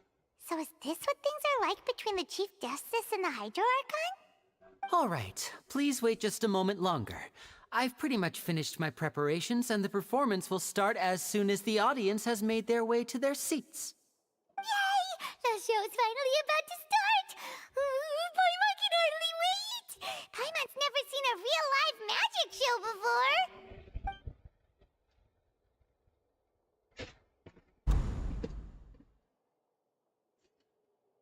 Oh! They're dimming the lights! The show must be starting! Paimon, maingay. Sorry. Paimon will try to stay quiet. Welcome, one and all, to the Opera Epiclese. I am the star of today's show, Linny. And over here is my sister, Lynette, who will be working as my wonderful assistant. Please, let's give her a warm welcome. Hello, everyone. I know she may seem to be a little sleepy right now, but that's just a sign that she's nervous. Whatever. Now, some of you may be thinking, two vision holders who can freely manipulate elemental powers performing magic is not true magic at all. So, I would like to take a moment to assure you that elemental powers will have nothing to do with what you will witness on the stage today.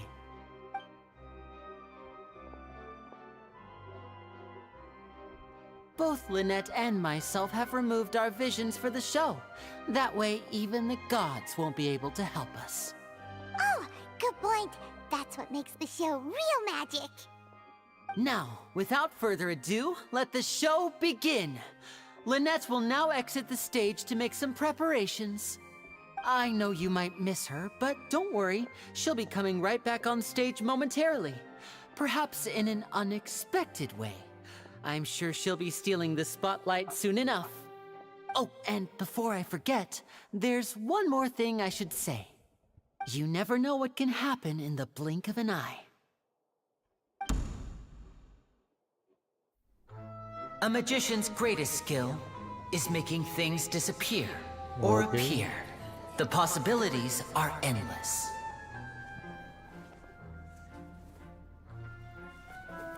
Huh?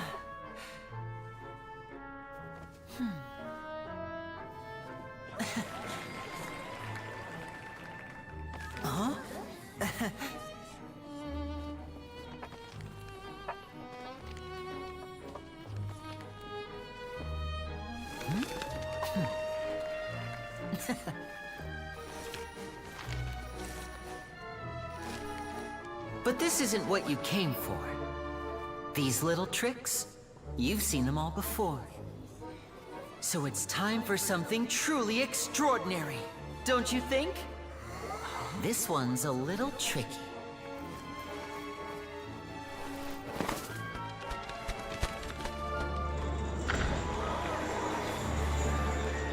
Using this water tank, I shall make my sister vanish completely, right before your very eyes.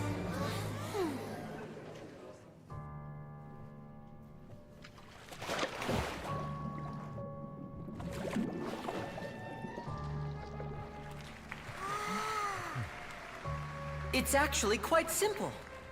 She'll just turn into air bubbles and float right out of the top. Oh. Oh no! I told them to check all the props carefully. With the lid on, even air can't escape. An amateur magician would be getting very nervous right around now. Luckily, it's me on stage, so let me show you what a true virtuoso can do.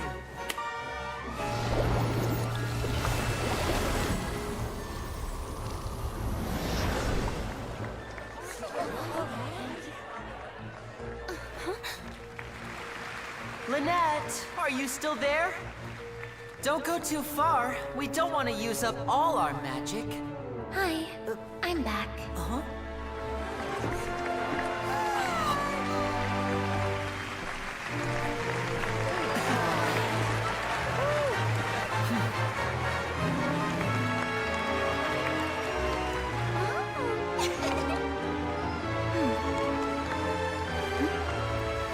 Nakakatakot.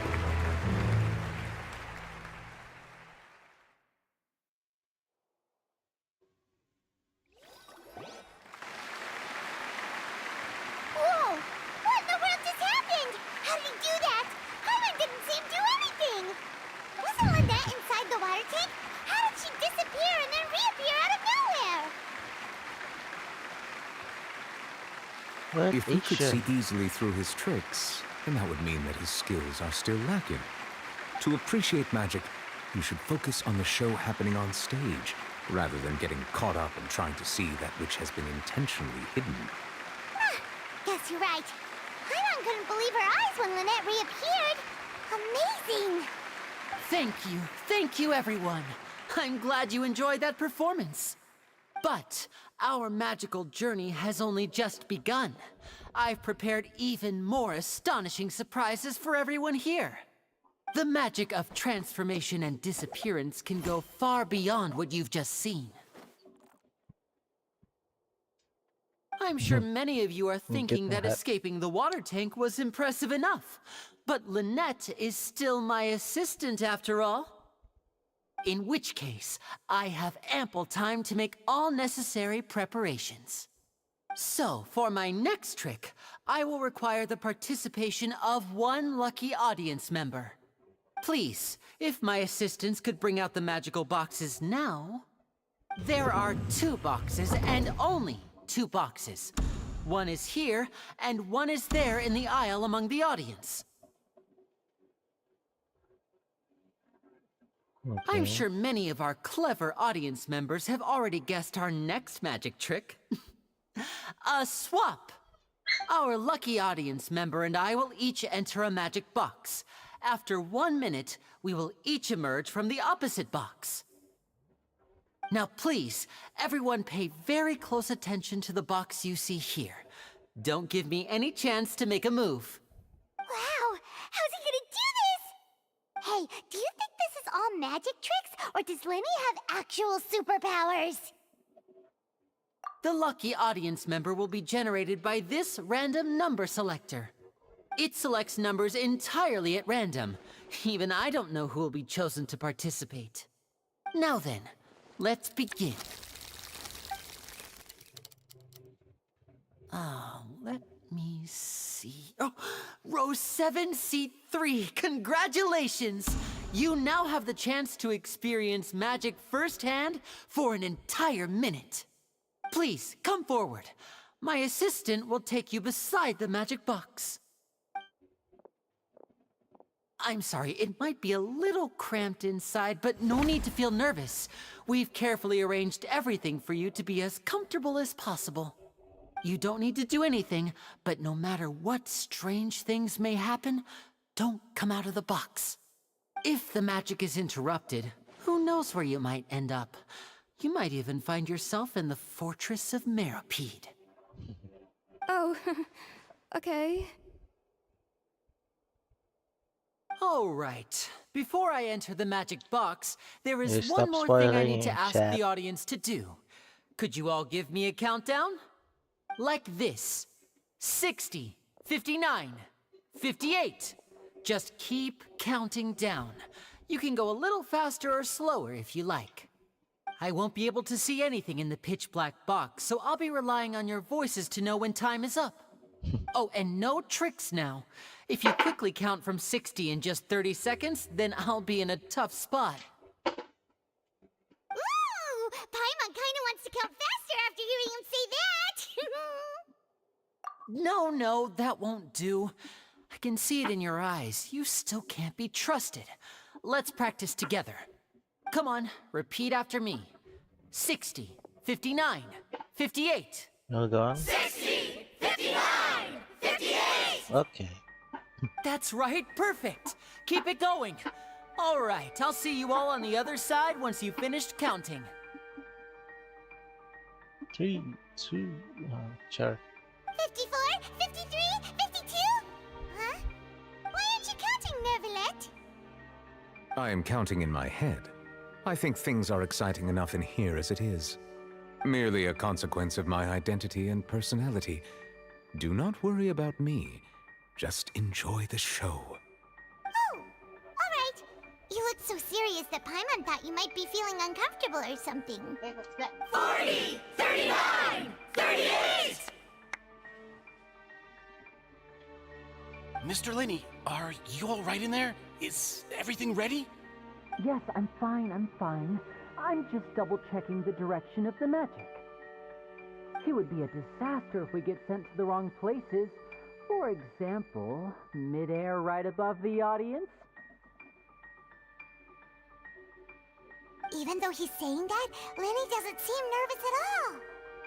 We're super committed. Yeah. What's the bomb? What was that noise? Did you hear it too? Not sure. Anyway, it doesn't seem like anyone's worried about it. 25! 24! 23! What's wrong, Mr. Linney? I can still hear you moving in there. I seem to have accidentally knocked over a decoration. I'm trying to fix it, but it's pitch black in here. I can't tell left from right. Never mind the decorations. There's no time for that. The show is what's important. No, that's unacceptable. I want my show to be perfect. Don't worry, we still have 20 seconds. Hear them counting? 19! 18! 17! It seems things aren't quite going as planned. I apologize, everyone. It feels like you're all starting to count faster, but that's all right. I know it can be tiring to do such a long countdown. 10 seconds and change is still plenty of time. 10! Almost there now. Whew. Swapping two people is harder work than you might think. Even a master magician like me can't guarantee I'll get it right the first time. Hey, wait! Is this the back one? I can't tell. They both look the same inside. Huh? No, that's not it. I'll try again. 7! Hey, slow down! Honestly! 5! 4! 3! Whoops! That doesn't count! 0!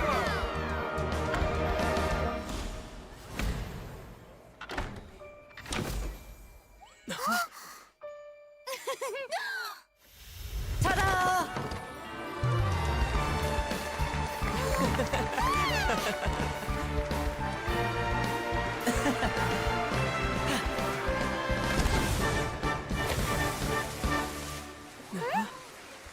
Ang tanong.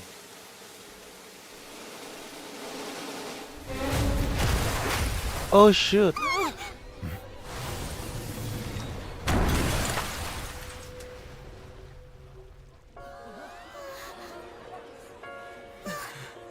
happened?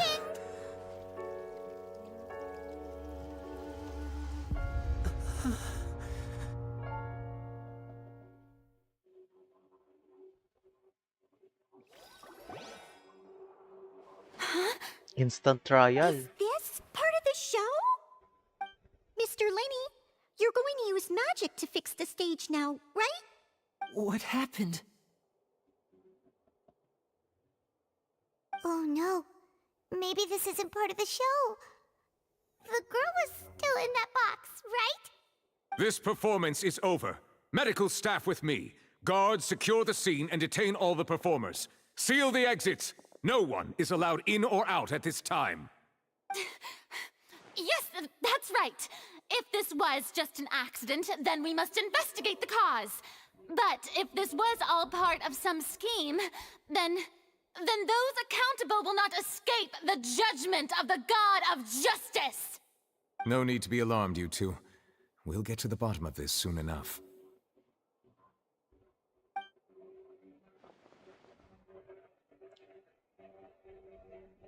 Unfortunately, the person who is in the magic box has been pronounced dead. His name was Cowell, one of the assistants in Linny's magic troupe. Apparently, the fireworks on stage ignited the ropes that were suspending the water tank, which then caused the tank to fall onto the stage. As of now, we are still not sure why we found Cowell in the box, rather than the guest from the audience. And after an initial search of the area, the guards have confirmed that the girl is nowhere to be found. It appears that this incident was not merely some mishap with the performance. And there are many indications that it is connected with the case of the serial disappearances of young women. The serial disappearances case? That's the case that Charlotte mentioned before.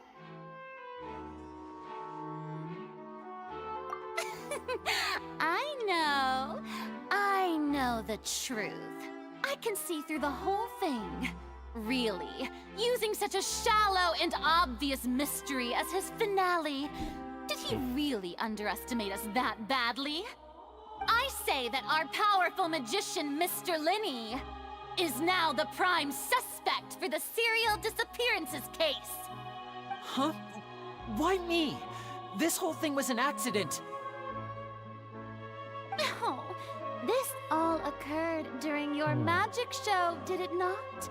The missing girl disappeared after being chosen, did she not?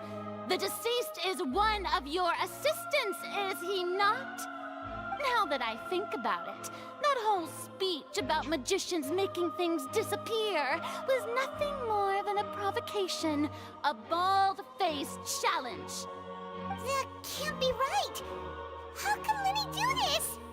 He was in the box on the stage the entire time. We can even hear his voice.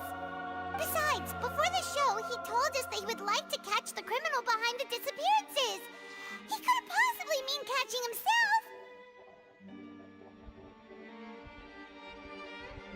himself. Save discussion for a later time, please. Lady Farina, may I assume that your comments just now constitute an accusation against Mr. Linny and his associates, and that you are pressing charges? Huh? I just think that I think it might be a little early to talk about formally pressing charges.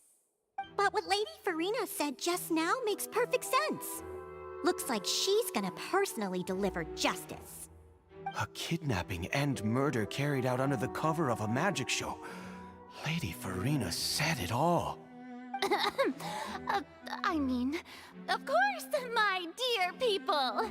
But what excites me even more than the obvious truth before our eyes is the opponent I'll be facing.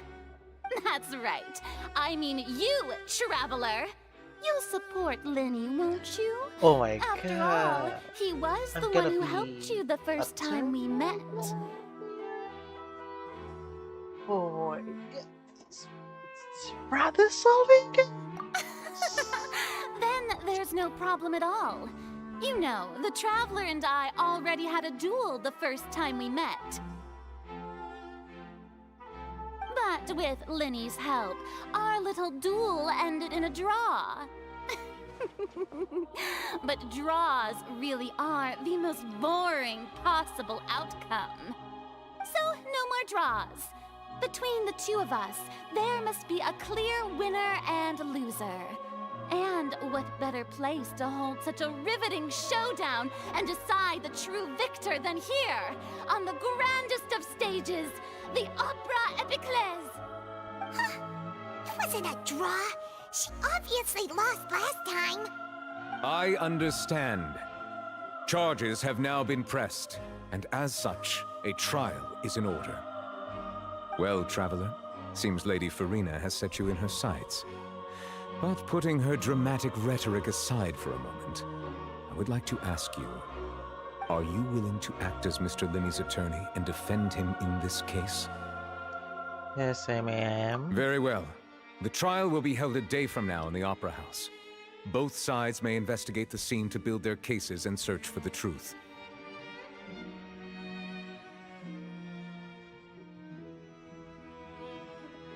Linny and his troupe are all potential suspects and shall remain within the Opera House.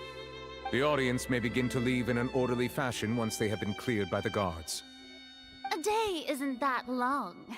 Let's see what kind of case this big-shot Outlander can build in such a short amount of time. I'm really quite looking forward to hearing it.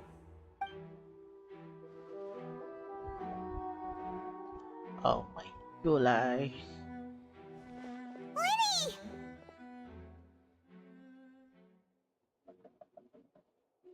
Sorry about everything that happened just now. Were you frightened? Of course! Who wouldn't be scared after witnessing an accident like that?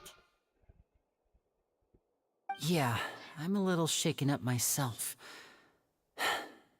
How could this happen? And poor Cal. I know you already claimed that you would defend me, but now it's just us talking. Tell me, do you think I could possibly be the murderer? Good to hear. Thank you so much for trusting me. I'm sure everyone sees me as the biggest suspect at this point.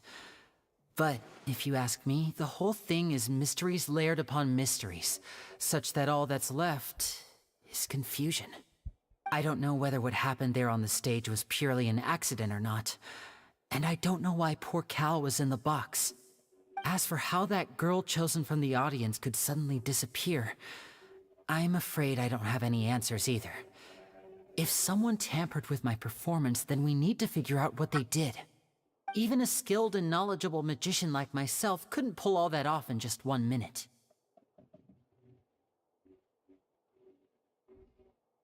Which is precisely why we need to investigate! As this book says, the impossible could not have happened. Whatever happened must have been that which Seriously, is possible. Paimon should put that for... Seriously, Paimon, seriously!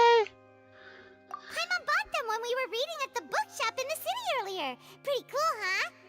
Don't worry, Paimon used her own savings to buy them. It wasn't from our travel funds. I think they look cute on you, Paimon. You have good taste, Lynette. That's the right attitude. Feeling depressed isn't going to help me now. I need to get back to my normal self. But with the guards watching our every move, it's going to be especially difficult for Lynette and I to prove our own innocence. Good thing you agreed to be our attorneys. Thanks for that. We'll be counting on you. Yes, thank you so much.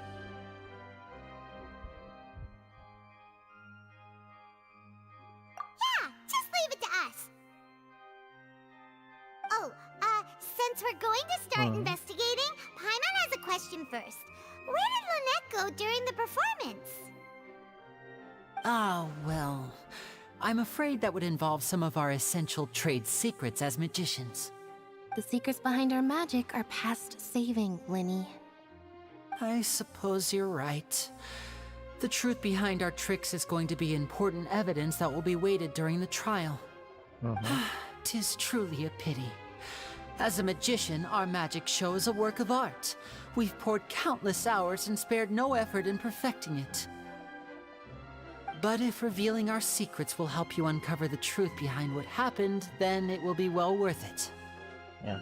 We should go somewhere else if we're going to discuss our magic tricks. We'll go speak with the guards, and in the meantime, you can go investigate the stage and the seating areas. Alright, let's go have a look while the investigation teams are still here. Detective Paimon is on the case! Failing. Hello, Detective si officer. Paimon. How's the investigation going? Ah, I see. You must be the traveler that Lady Farina mentioned. Listen, I'll be perfectly honest with you. I'd avoid getting mixed up in this whirlpool of a mess if I were you. Huh? What do you mean? Come with me and you'll see. The deceased is one of Linny's assistants, named Cal. Even though he hadn't joined the troupe long, he was hardworking and everyone generally liked him. The assistants are usually in charge of setting up and inspecting the props, as well as assisting with the show and keeping the crowd engaged. As you probably saw when you were in the audience, the water tank suddenly fell and smashed the box with Cowl inside it.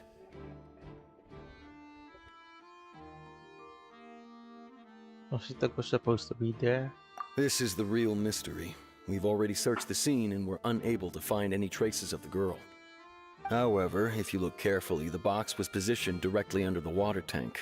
The ropes holding the tank were then burned by the pyrotechnics on stage, causing them to snap. All these factors lining up so perfectly makes it hard to see this as a mere accident. If anything, the more logical explanation is that the whole incident was intentionally planned, and Linny is the most likely person to have access to all these areas. But he doesn't have a motive! Are you both good friends of his? Well, you can't say we're good friends, but we've known each other for a little while. So in just a short time, he was not only able to win your trust, but even convince you to act as his attorneys. I know there's no such thing as magic. The real trick of a magician is holding the audience in the palm of their hand. I've seen a lot of cases, and I can tell you that people are the least reliable kind of evidence.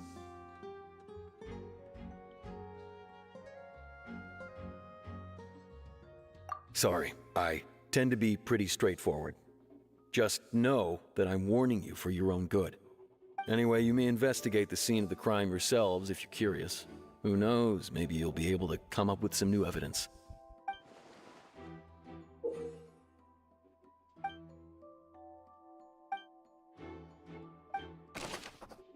Okay.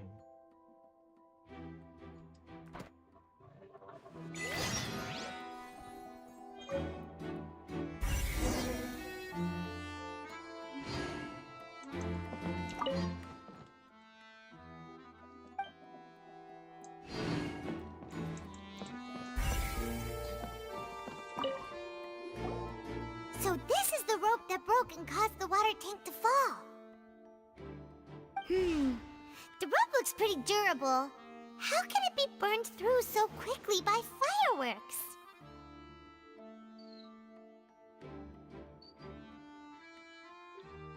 Either Lenny didn't realize this concern, or... Why are you suddenly so serious, Traveler?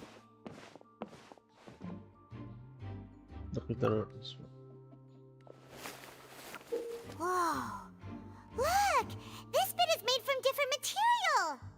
Most of it was burned away, but there's still a little bit of it left. So if a rope meant to hold something was made with that kind of material in it, then that means... Wait!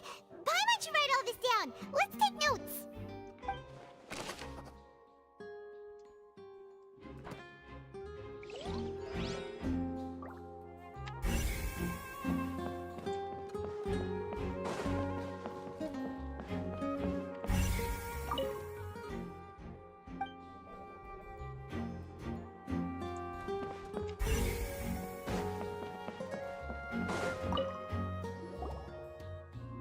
The investigation team has some new findings. Turns out there's an issue with the random number selector after all. See, I told you. What if the machine picked some big guy's seat? You think the murderer would have still made his move then? Sorry to interrupt, but we're helping Linny and Lynette with their side of the investigation. What were you saying about the number selector? There's something wrong with it? You're trying to help them? That'll be a tall order. Linny used the machine to pick a random member of the audience during his performance, right? The lucky girl that later disappeared. Well, we thought there might be a serious problem with the machine, so we had it taken away for further inspection. It turns out that the seat number it picked wasn't random at all. The machine picks that same number every time. I'm sure you already know that you have to make a reservation in advance to get a seat, regardless of whether it's a trial or some performance. In other words, Linny knew who would be sitting where from the very beginning. That much checks out. Linny reserved our seats for us, too. Bet you see why I was saying it'd be tough to make a case for Linny. Thanks, sorry for the weather. Even though it's bad for Linny's case, Paimon had better write it down.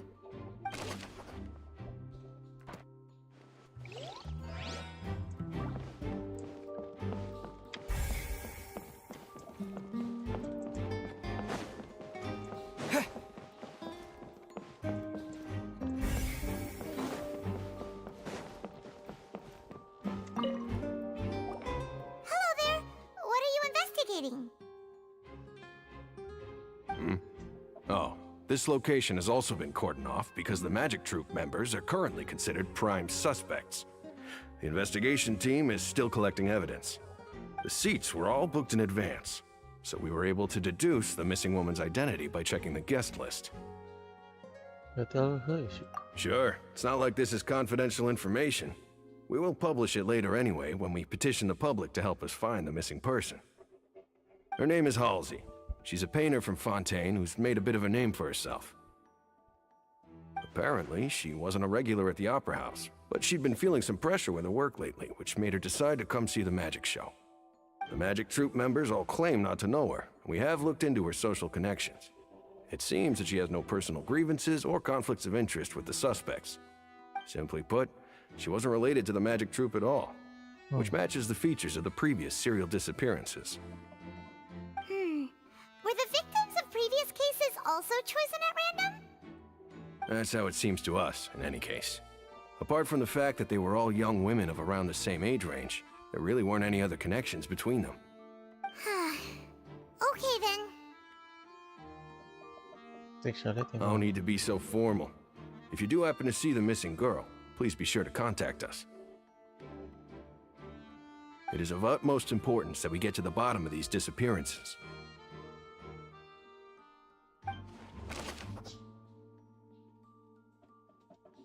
Okay. So...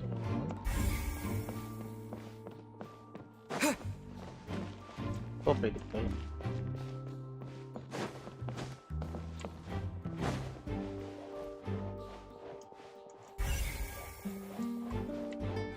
You there. I see that you're investigating the area.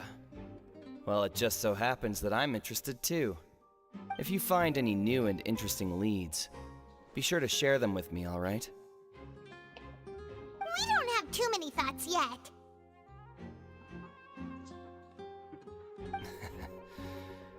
Then why don't I tell you my hypothesis first? The way I see it. And I'll start it with that loud thud. The thud? Oh, you mean the sound that happened during the countdown? Yes, exactly. It wasn't terribly loud, but I suspect that most people heard it. It's just that everyone was awaiting the results of Linny's trick with bated breath, so no one paid it much mind. But now that the incident has happened, the thud has become an important clue. That makes sense. So, what do you make of it? I'm of the opinion that it may have been the sound of Linny's accomplice. Lynette, perhaps. Jumping atop the water tank, or something like that. And when the pyrotechnics went off, she cut the rope, sending the water tank crashing down. But wasn't the noise we heard too loud for that? Perhaps the balance wasn't right, leading to a particularly rough landing. Oh, that's true. I suppose I must reconsider.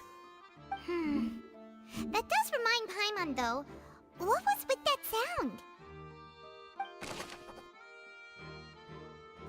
Maybe they put the curbs on there.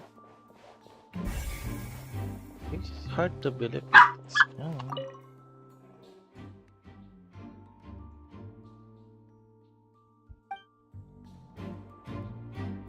if you like to see.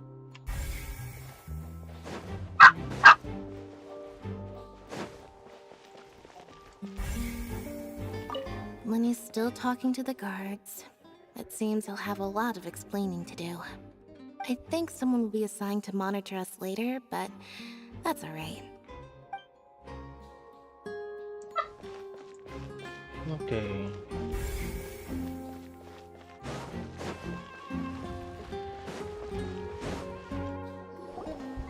Hey, you! Yes, both of you! Over here! I've been keeping an eye on you for a while now. Ay, di pala. Huh? You mean us? That's right. If I'm not mistaken, you're also among those who wish to cut down the thorns and pursue the truth. No? And by the looks of it, you're not from Fontaine. Well, you're right on the mark about that one, but who are you?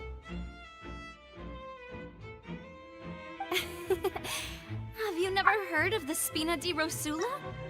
From mediating disputes and providing protection to solving conundrums, you name it, Spina di Rosula does it. And I, Navia, have the honor of being its renowned president. Though those who play by our rules call me boss.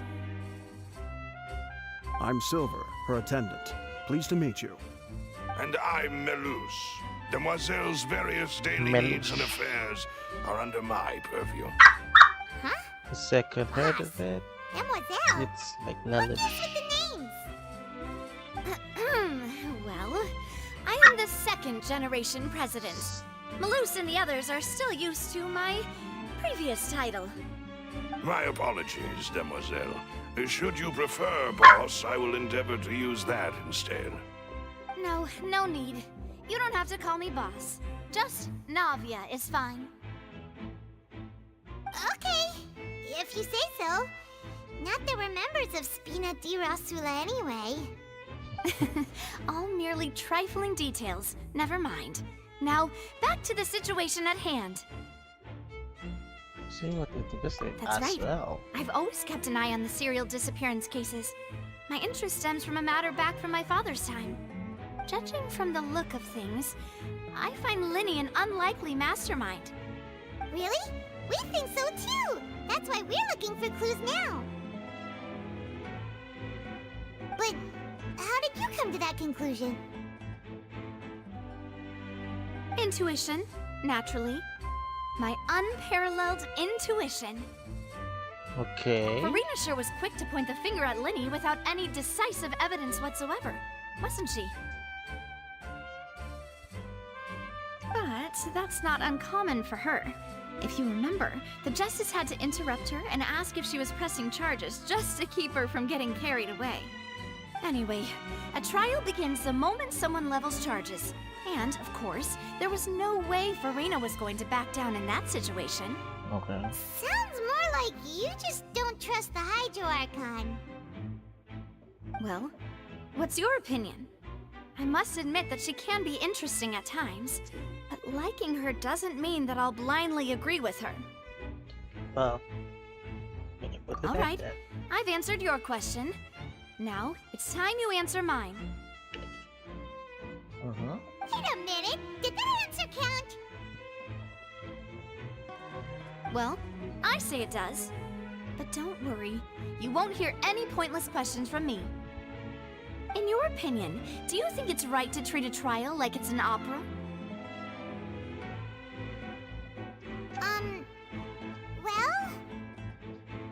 Not And always. why would that be?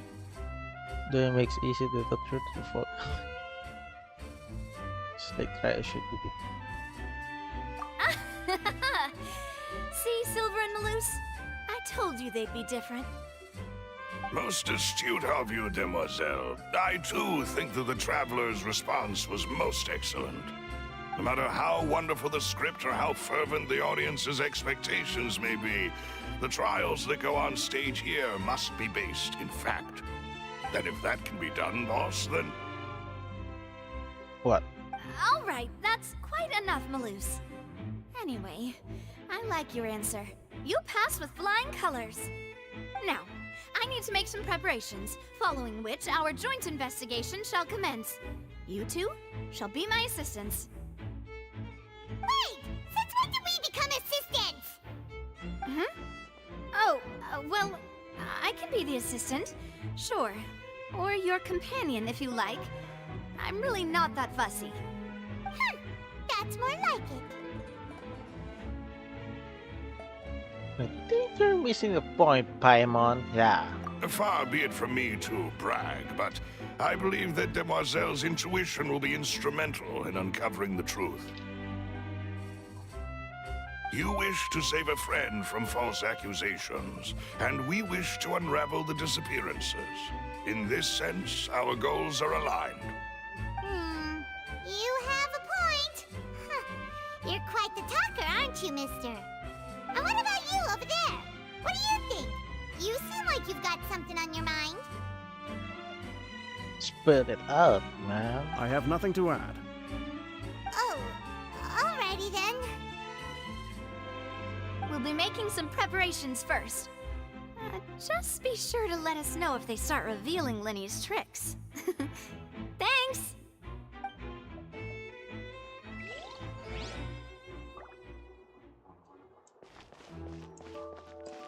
So wait. Now we got achievements.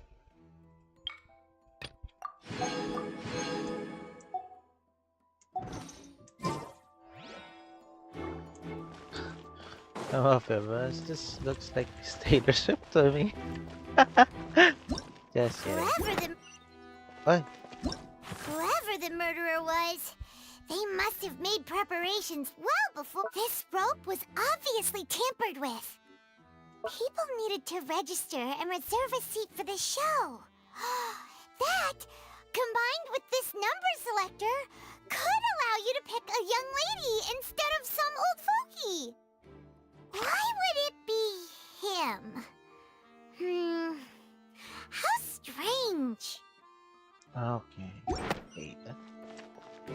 Ah, what's done? Babalik pala. Okay.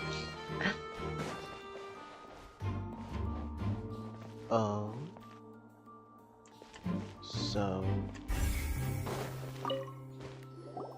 Sorry, but no one can freely enter or exit the Opera House at the moment. If you wish to leave, you must register your identity with us first. No, we're not leaving. We're representing Linny and Lynette as attorneys, so we're investigating the case. Were you always guarding this entrance? Yes. After the Chief Justice gave the order, everyone coming in or out must undergo a strict inspection. So, the missing girl couldn't have left from here. At least, not from that point on. I doubt there was much opportunity then, either. How can you be so sure, Well, because I was in charge of security near the entrance at that time. I couldn't see Linny's performance from here, which was quite a shame. Just my luck. Aww. But still, I did not abandon my post, and I stayed put no matter how loud the applause was. If someone had so much as even approached the door, I would have noticed it, let alone if they had tried to leave. We Melazines are good at that sort of thing, you know. So, it's safe to say the girl couldn't have left through here. So, possibility the Alright, girl thank you is for your help. still This'll be useful info. on the backs, I think.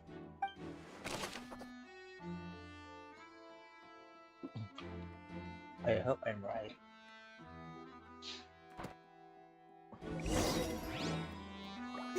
everything of note here at the performance venue. Paimon wonders how Linny's discussion with the guards is going. Let's go see, shall we? Ooh, things are getting interesting, huh? We're about to see how magic is made. And here, it investigated Paimon not to reveal a magic trick. Understood. Then I will be going with you. Just so you're aware, I will be monitoring your actions and making notes as necessary. Very good. Thanks for being so agreeable. I'd pull a rose out of my hat as a gift for you if I could. You may spare the pleasantries. I'm just doing my job. You've arrived. Who's this? Me? I'm Spina di Rosula's guardian angel. If you've got a problem, I've got the firepower.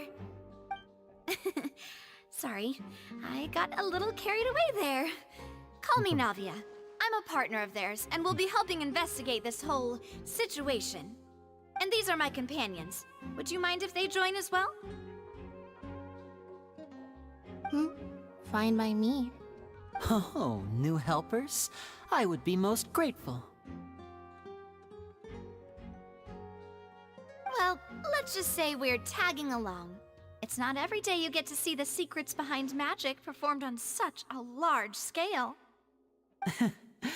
I appreciate your kind interest. Come with me. We'll be heading below stage.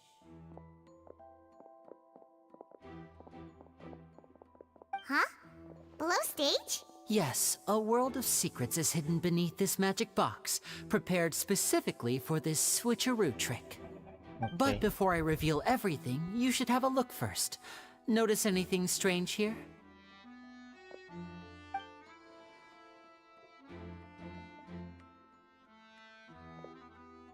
I'm not trying to be dramatic. Remembering the details of a trick will help you understand the methods used to perform it more easily. Okay. Huh. So... Weren't there balloons and other decorations here? Where did all that go? Ah, good eye. That said, you're still far from discovering the answer. Wait, is that back? Oh, that the illusion did make magic. The back?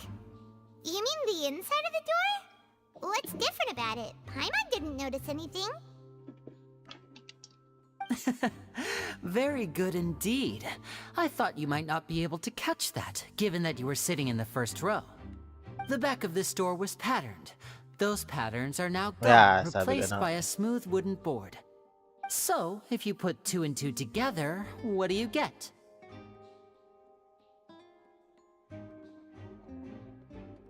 Yeah. Exactly. All right, let's go. I'll tell you how it works as we head down.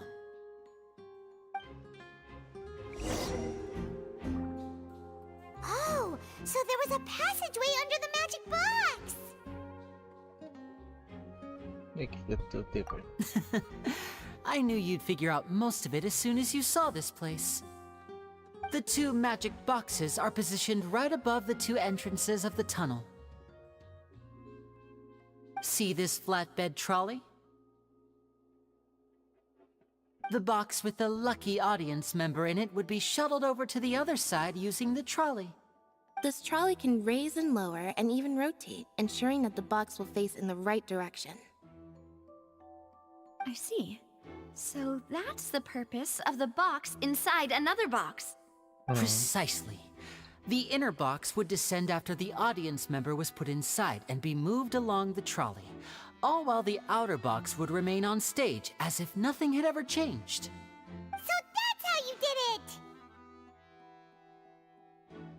Once the box was lowered, the trolley would store some energy through this device here, with which it would complete the rest of the steps. The audience member would only be able to feel some slight movements in the dark, and by the time she walked out, she would already be back on stage. Okay. Right! You were talking that whole time, and you even came out for a moment near the end! Ah, yes. A phonograph operated by Lynette was used to achieve that effect. My assistant and I had already scripted our conversation beforehand. When the countdown began, I had already gone to the opposite box via a tunnel using that ladder. And what about Lynette? Where was she? I was in the mezzanine space in the back of the box.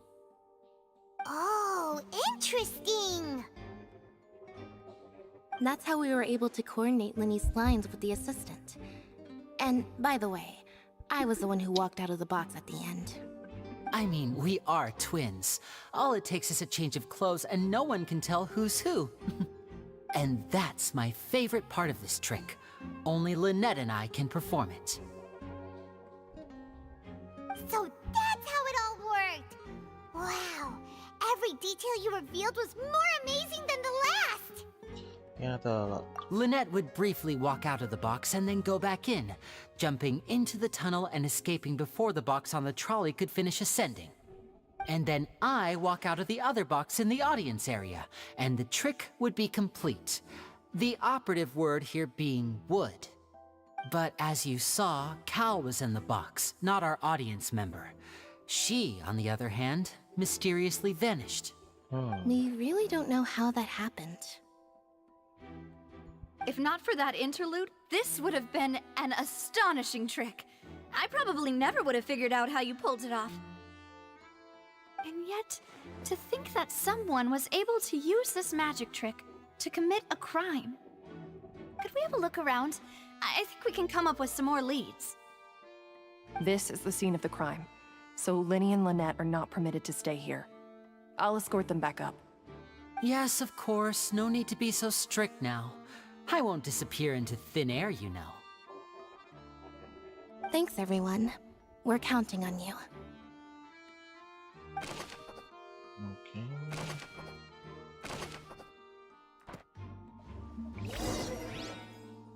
So they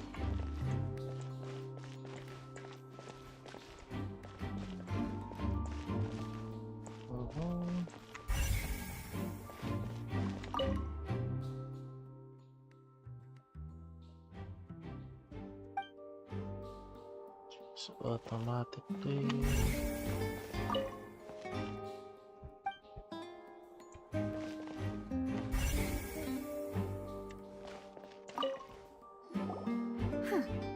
What's this? Looks like a hook tied to the end of a rope. Huh? There's all kinds of odds and ends here. Perhaps it was a prop for a different trick. But why would it have been left here? Whatever it is, let's make a note of it first.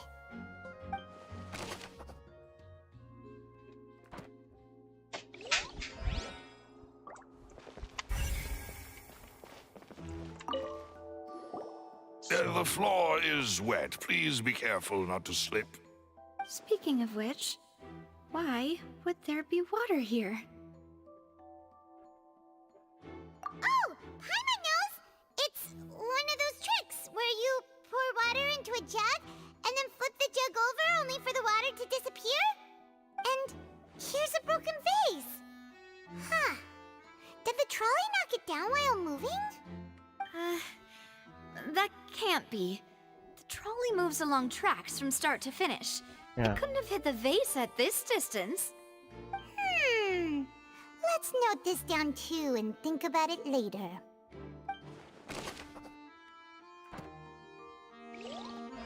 So, ang suspect ko is may hidden compartment dito.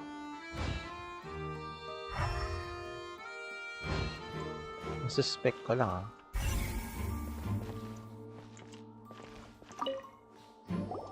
Oh, these are the clothes that the lady chosen from the audience was wearing, right? Her clothes are here, but she's nowhere to be found. Right! And do you really need to do that if you're kidnapping them? Ugh, this is so confusing. Paimon doesn't want to be a detective anymore. Or they maybe changed it. Or Or nagpalit siya ng damit for that.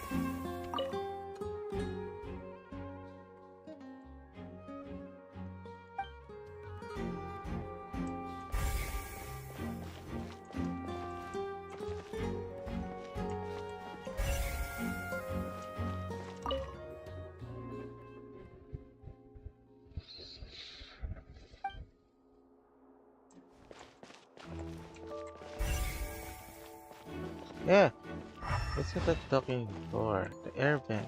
Maybe that. Baka secret compartment there.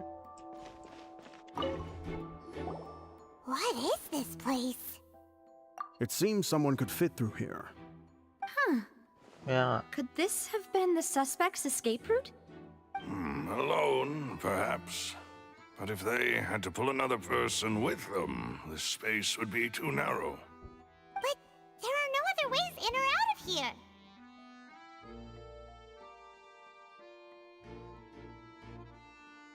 Oh, you're right! Let Paimon write that down.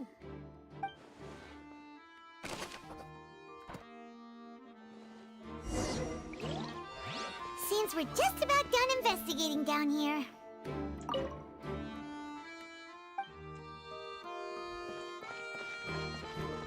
Yes. Let's head back up.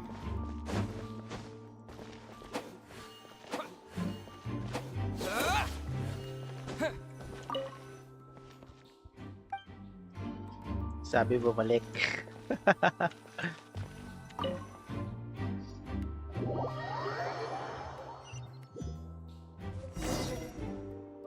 Well, we've ascertained the state of the crime scene.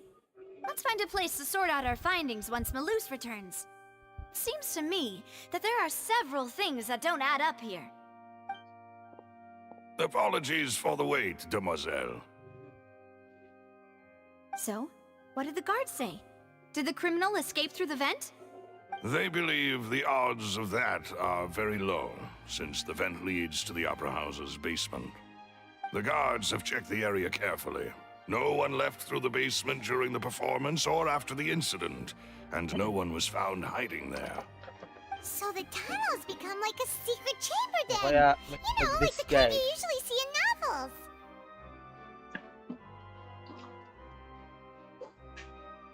Napapuzzle ako. The plot thickens. Halsey's disappearance and Cowell's death are both quite inexplicable. No wonder Farina was so confident in her accusation. All the current evidence points toward Linny and Lynette. In other words, the charges are very likely to be upheld unless we make some considerable progress. Charges and then trial. So if the charges are upheld, they'll announce a sentence? That's right. This is how a trial goes in the Opera House. During the proceedings, the Chief Justice and the Oratrice will hear statements from both sides. That's right. This is how indemnitium is produced. The statements from both sides, the defenses from attorneys, witness testimonies, and even the audience's emotions will all be projected on the Oratrice.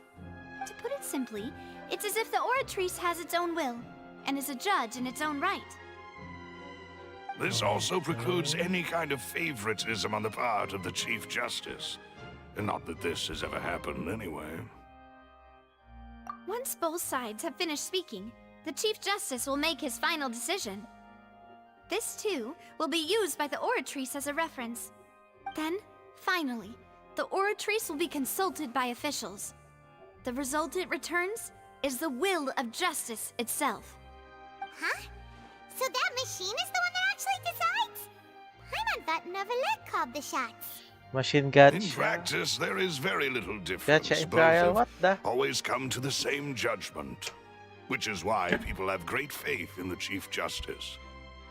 Ah, yes, the guards also asked me to convey that none of us will be allowed to leave this place before the trial.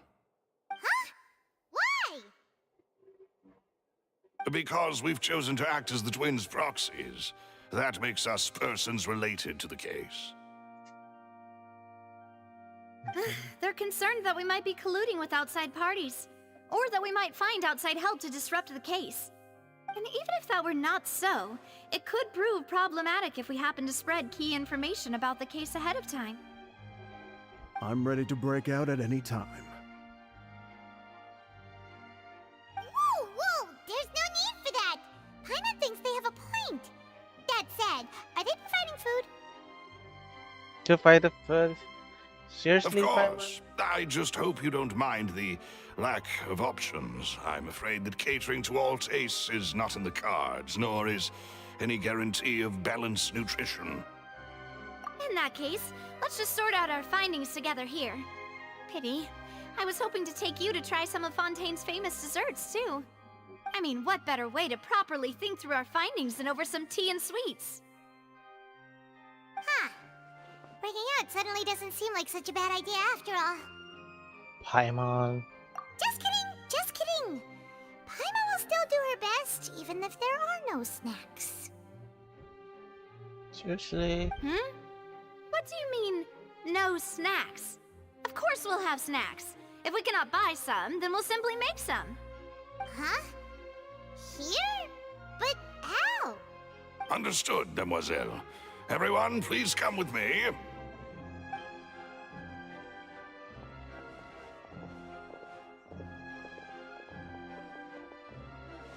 Wait, you're carrying a portable stove with you?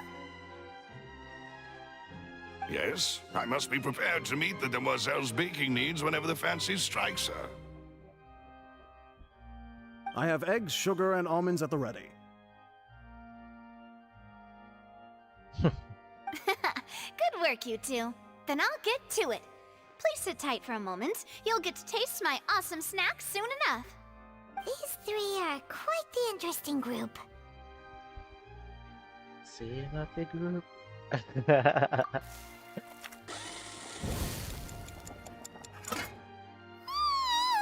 And Paimon thought it smelled good while it was still in the oven. Oh, it's even better now. Paimon can't stop drooling. Basta food, These two Paimon. guys carrying all that stuff around? Paimon thought you'd have them do more during the baking process. But you ended up doing the entire thing by yourself. Beating the egg whites, grinding almonds, everything. I was applauding. And I was giving encouraging smiles.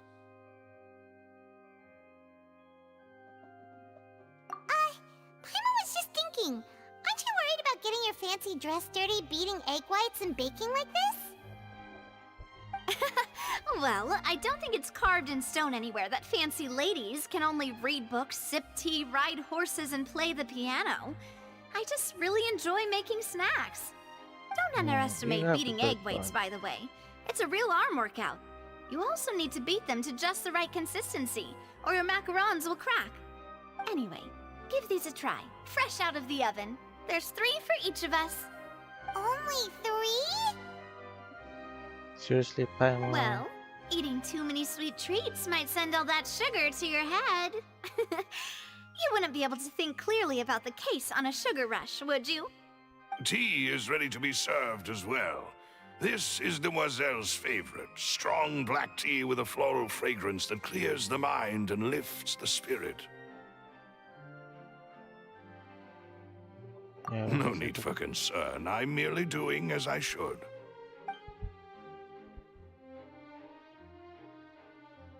All right then. Down to business. As Paimon mentioned previously, the tunnel seems to be something of a secret chamber. However, we can assume that Linny and Lynette were not alone within it. Some criminal also occupied its sealed confines. The Yeah. magician twins could have committed the crimes, of course, but they lack any logical motive. Exactly! Why would they do such a thing right when everyone was watching?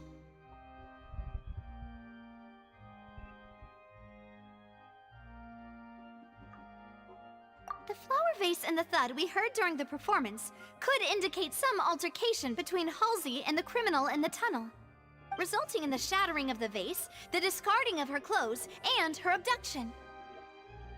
Perhaps the criminal thought that since she was chosen from the crowd, she would be too easy to identify if she was still wearing the same clothes. Paimon thinks that makes sense, but the real trouble is... Okay. True. None of the clues we found thus far support the existence of this third person. But the only people left to consider are both technically victims, whether it's the missing girl, Halsey, or poor Cowl.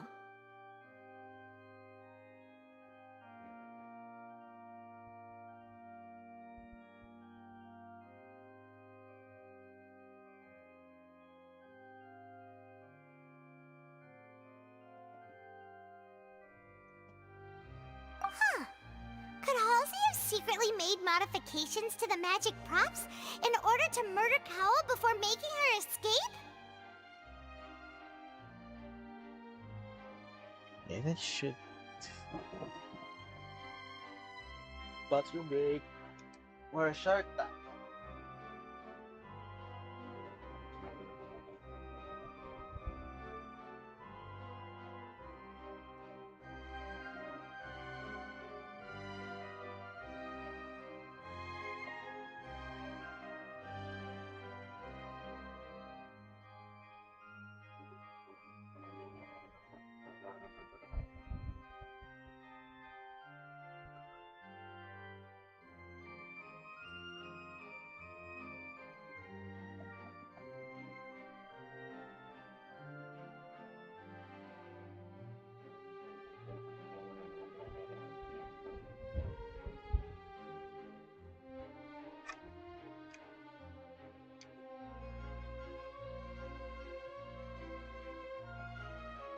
That's right. And even if she had tampered with the setup, she would need to understand the entire trick to pull it off. Nor does she have any motive. The guards said that she has never had any dealings with the Magic Troop's members. Were we not thorough enough in our search? From the sound of things, this is turning into an impossible case. Your macarons are amazing though, Navia. They smell great! They're nice and crisp and super sweet! They are my specialty after all. And I see you've already had 5 of them. What? 5? Oh, that can't be right. Paimon only counted 3, honest! Please don't worry about it. At my age, a few less sweets might actually be a good thing. No. Being greedy is one thing, but Paimon knows how to count. Besides, Paimon knows that if she ate too many, then others wouldn't have enough. It's fine. They ate them. Wait, even you don't believe Paimon? How could you? If Paimon ate those 2 extra macarons, then may they turn into stone in her stomach! All right, we get it. Well, I suppose one of us might have gotten too engrossed in our chat and eaten them by mistake. No big deal. Maloose, set up the stove again if you would. Huh? What are you doing? Making sure everyone gets 3 macarons, of course. There's no. Exactly. We don't want to trouble you. As you wish, demoiselle. And I have the egg, sugar, and almonds. Well, this really is your hobby, huh?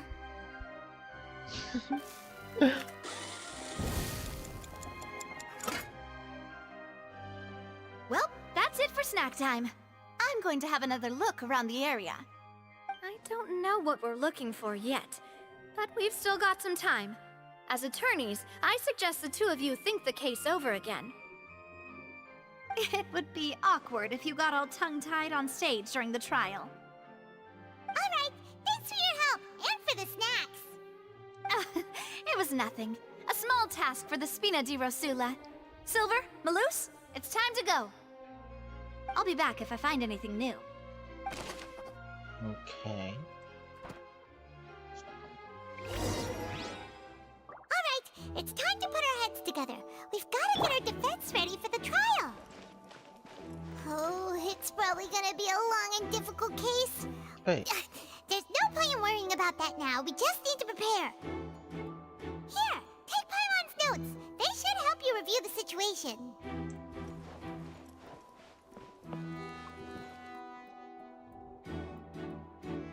VIP seat in there.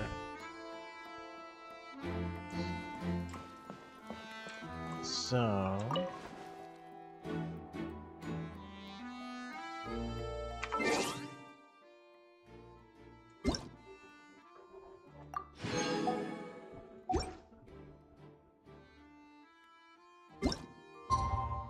$8 they said.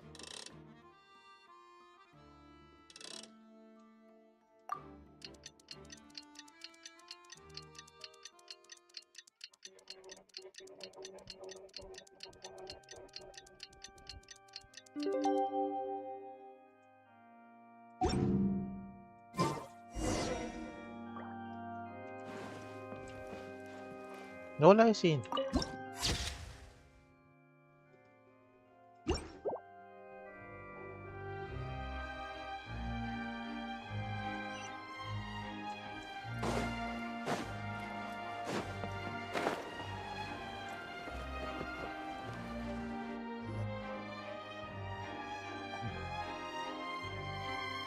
What do we do? The whole situation is so confusing. I do have Good some plan. thoughts, yeah. Impossible things don't just happen. We'll get to the truth one way or another. Just relax. Even if everyone else suspects Lenny and Lynette, at least we will be supporting them from the stands. Besides, I doubt Farina understands any more about what happened than we do. Thanks, Navia. Well, we'll be going then. Best of luck to you.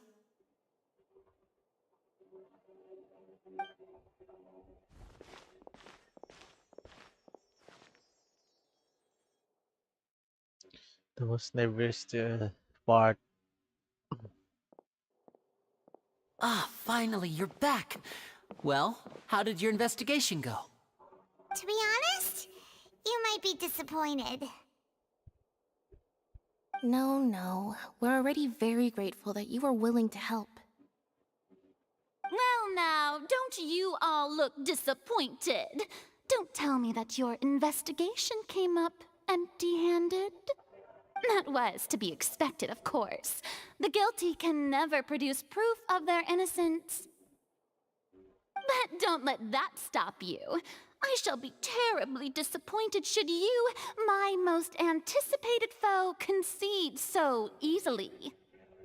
Just you wait. Since both parties are present, I declare that the trial regarding the magic show incident is now in session. Firstly, in order for the audience to understand the causes and results of the incident, could we please have Mr. Linney explain the trick? Yes, of course. I will explain while Lynette demonstrates on stage. All the necessary items have been prepared.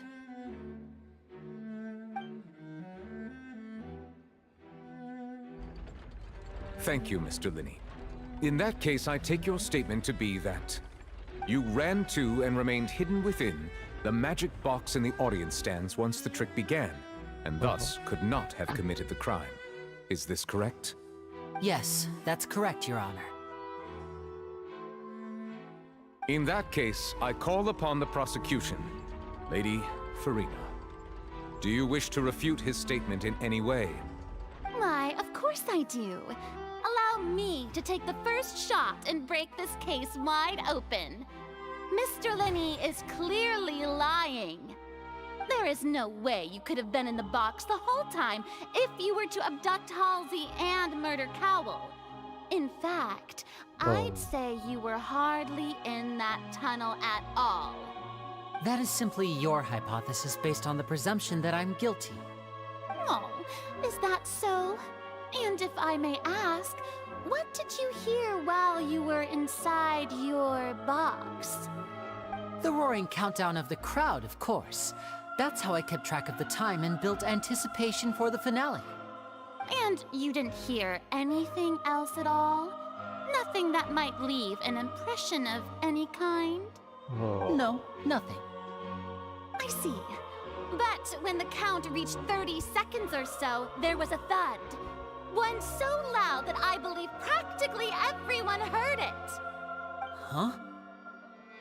Hey, hang on. Something's not right here.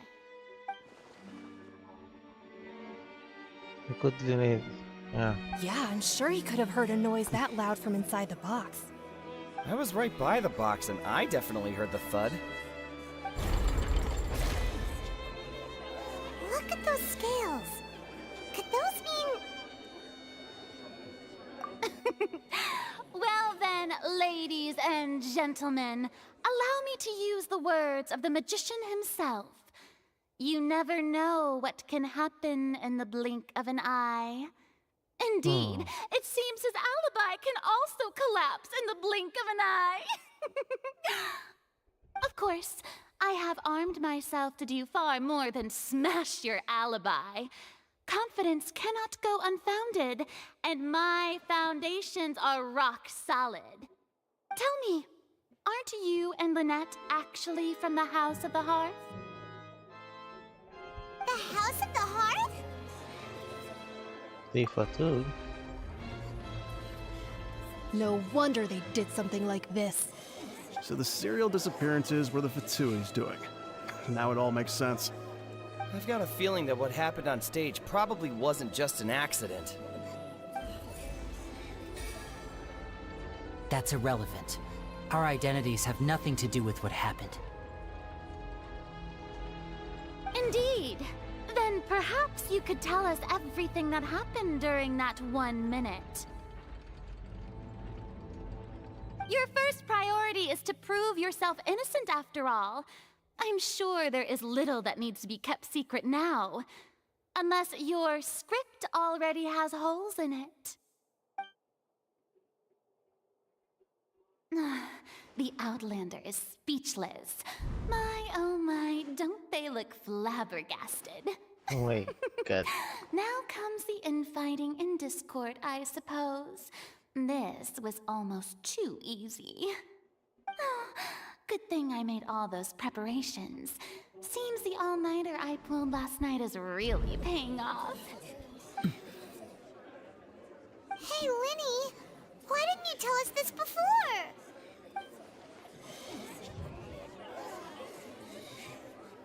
Order! Order! Mr. Linney, allow me to re-establish the facts. Lady Farina has raised 2 points. First, when the thud was heard in the Opera House, you were neither in the box nor the tunnel. Second, you and Ms. Lynette are both members of the House of the Hearth. Are these claims true?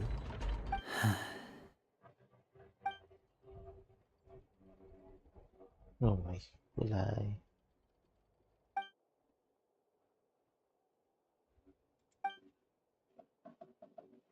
Where and now? Please answer my question, Mr. Linney. I'm sorry. Yes, they're true, Your Honor.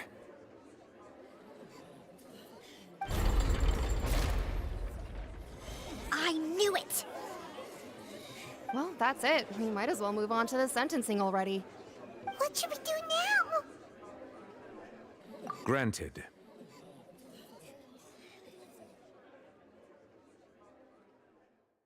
In that case, what is your request? Is that really necessary? They're already as good as guilty. The defendant deceived their own attorneys. What is there left to discuss? Order! Order, I say! Your request is reasonable, and we shall adjourn. This trial will reconvene in 1 hour. So you would stick to Mr. Linney's defense even after knowing what you do now? You certainly have more professionalism than I thought. In that case, my dear audience, let's allow the joy of victory to steep for a little while longer.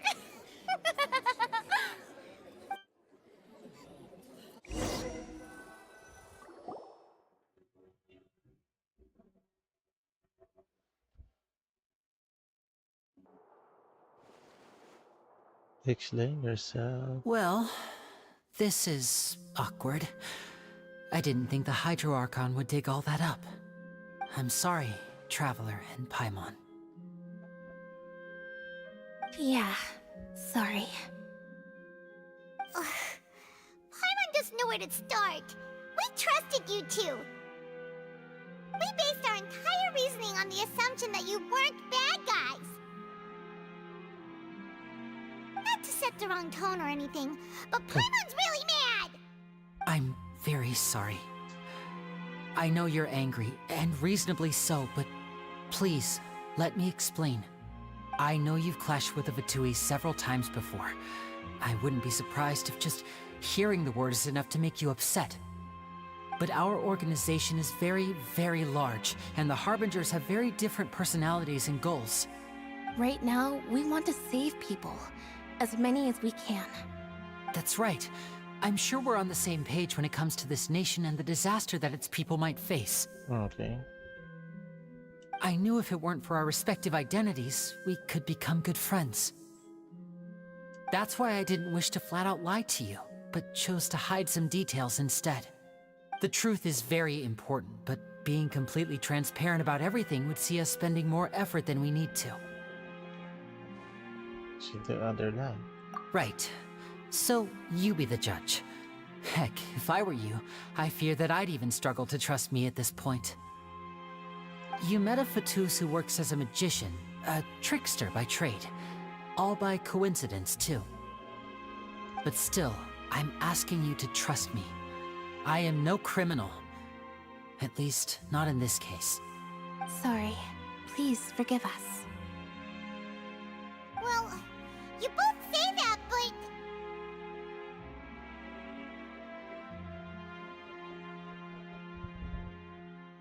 Right, Isha let's first. hear your answer first, and no lies now! Of course. I'll answer any question you ask. We've been trying to find out how the Oratrice operates. We want to know why it has a consciousness. Why can it deliver sentences accurately? During our investigations, we learned that the machine's core is beneath it. From that moment on, Lynette and I have been designing this box swap trick, with the objective of getting close to the core. Is that why you needed a whole minute? That's right. In truth, the audience would take about 75 seconds to count down from 60, while I would only need 15 to get to the opposite box. So, after jumping into the tunnel, I accessed the Opera House basement via the vent, and went to investigate the room in which the core is stored. That air vent was created during the construction of the tunnel specifically to execute this step. Okay. Well, nothing. As soon as I reached that room and was about to investigate, I heard someone's voice. Which should have been impossible, of course. I was quite certain that I was the only one in the room. That voice seemed to recognize me and tried to speak to me. I chose to err on the side of caution and retreated the way I came. On the way back, I saw the broken vase and the clothes on the ground, but the countdown was almost finished, so there wasn't time to give it any thought. After that, the homicide occurred just as you saw. Well, that explains why you didn't hear the thud. Because of that prophecy I told you about, of course. We must know all we can about this nation's secrets in order to deal with that prophesized crisis. That's the only way we can save everyone. So, there you have it. The whole truth. I swear, I didn't hide anything from you this time. It was never my wish to proceed under this cloud of mistrust either. But like I said earlier, you can be the judge. If you want to leave because you don't trust the Vtui, there's nothing I can do to stop you. Well, Traveler, you decide. Paimon will follow your lead however you choose.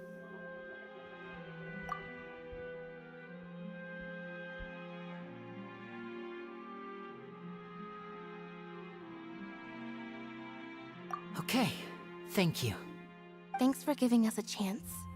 The current problem is that the scales are tipped pretty badly against you two. If we want to refute the Hydro Archon's accusations, we're gonna need a seriously watertight defense. Huh? Oh, Paimon thinks she gets what you mean. Okay.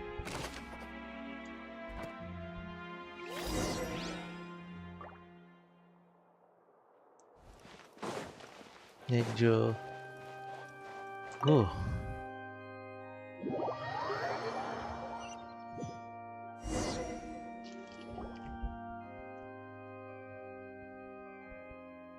Both parties have returned to their positions. Let us continue the trial. When last we left off, Mr. Linney acknowledged the new evidence presented by Lady Farina as fact. Therefore, Lady Farina may continue stating her reconstruction of the events. Ugh, that took long enough. Now then, if everyone would lend me their attention. At this stage, let's revisit that scene from Linney's perspective.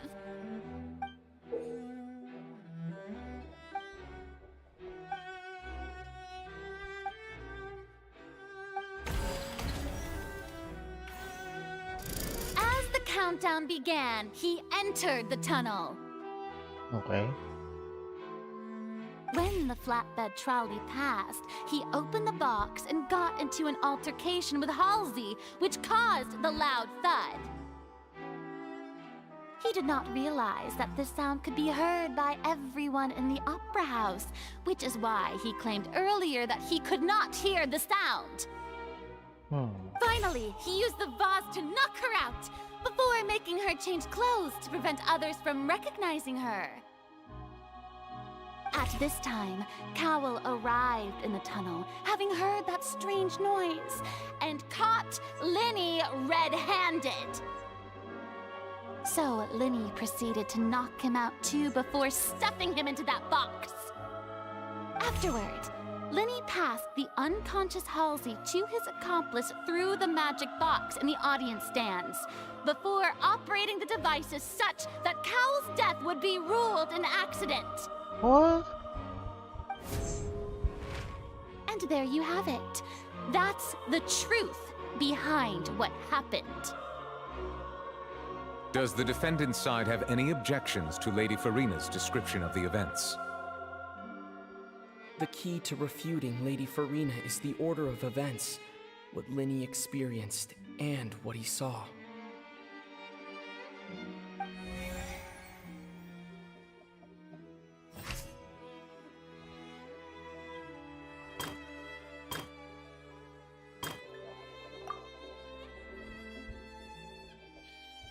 Wait, this one.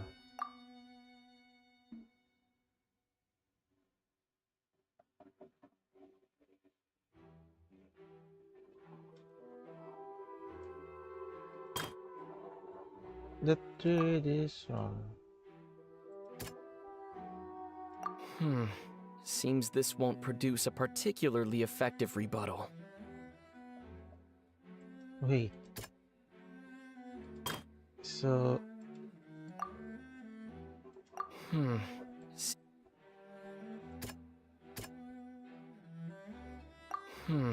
What? This one.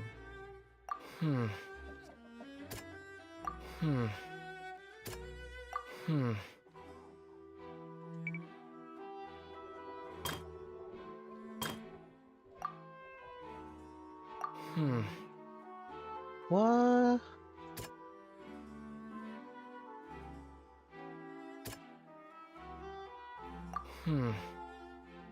Maybe this was a chamber.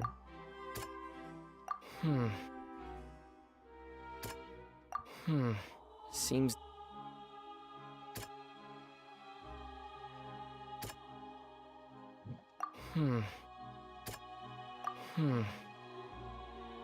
All access?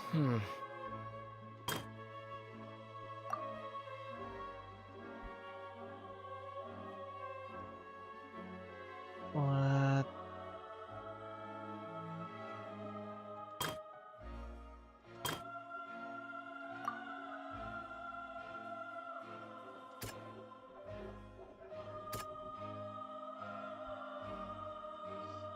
Heard a mysterious chamber in the house. Hindi pa rin.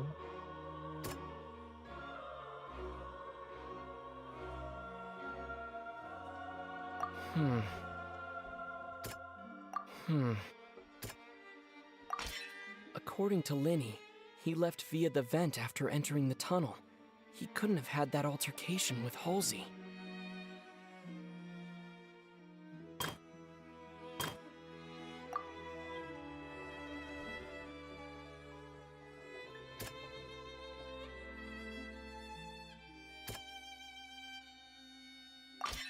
Linny went to the room that contains the Oratrice's core. Okay. This is the actual truth.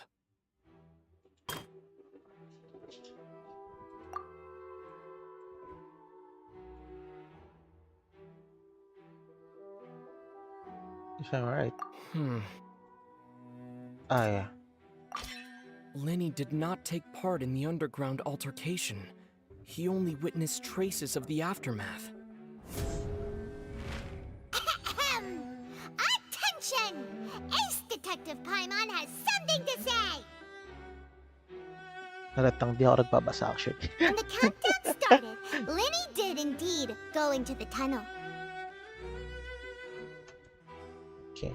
But he immediately used a vent to access the Opera House basement, which is where the underground core of the Oratrice is stored. Once he reached that area, he heard a voice in what should have been an empty room. Since he felt something was amiss, he returned immediately. The crime scene had already developed by the time he reached the tunnel again, and in order to complete the magic trick, he did not remain there for any length of time. Finally, he reached the surface, and that was when the accident happened from his point of view. Therefore, he's innocent!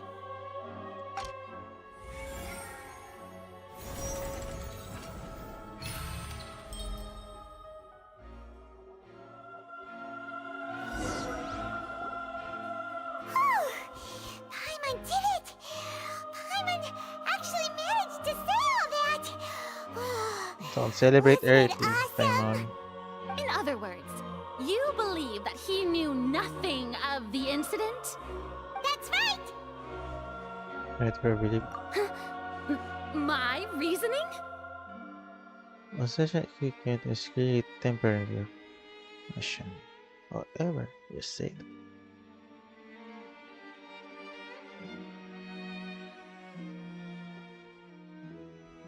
Postage equipment was clearly temporary.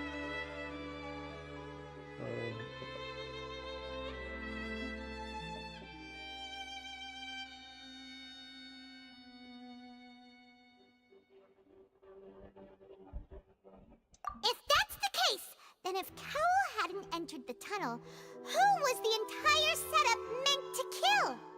Assuming that what you say is true, Linny only needed to kidnap the young girl to cause a new disappearance case.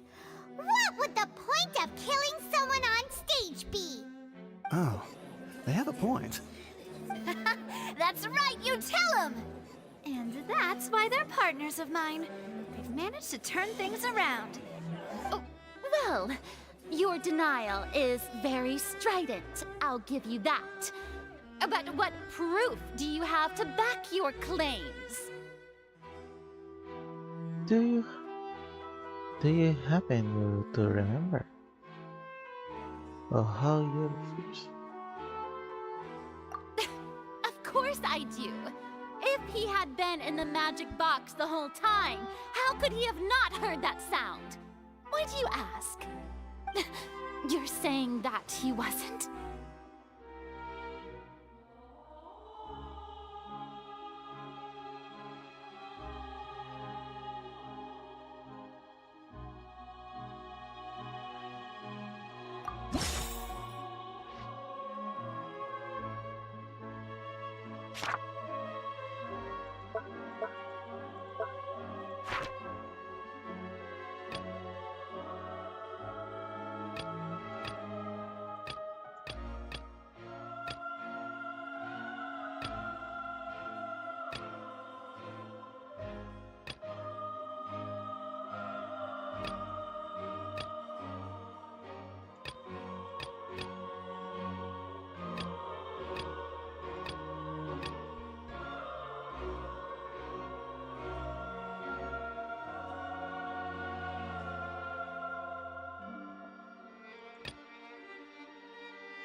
And no one left Opera House during the magic show.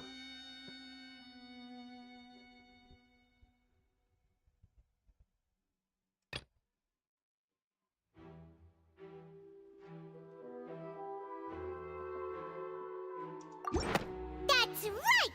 Lenny wasn't in the box or in the tunnel. That's why he didn't hear anything strange during the performance.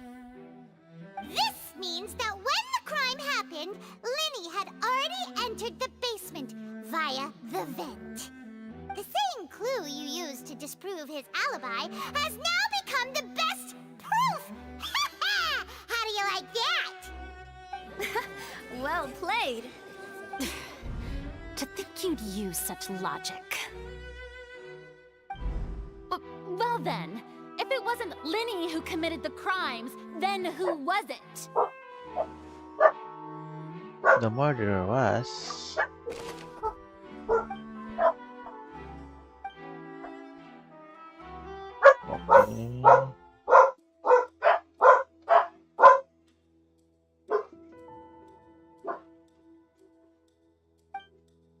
If the leader of the avant-garde suspicion...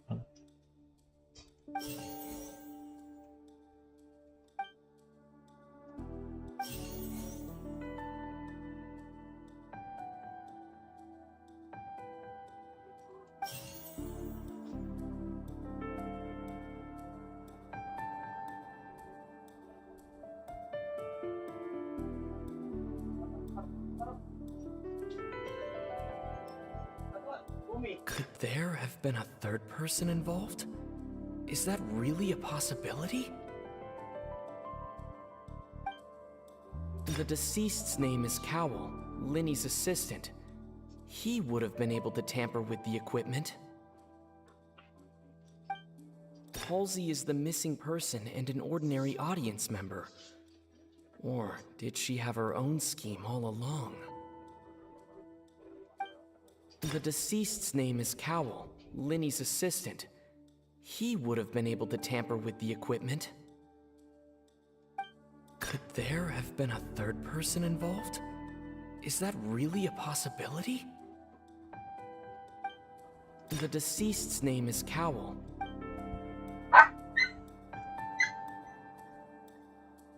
I'm not sure, but... Sana tama. Oh, yeah. Huh? That can't be right. Are you serious?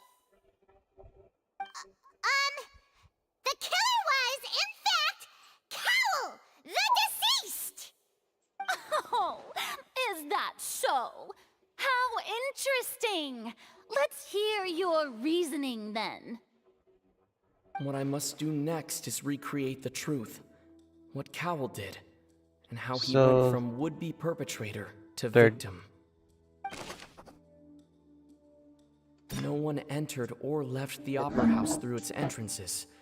So where would the criminal have wanted to take Halsey?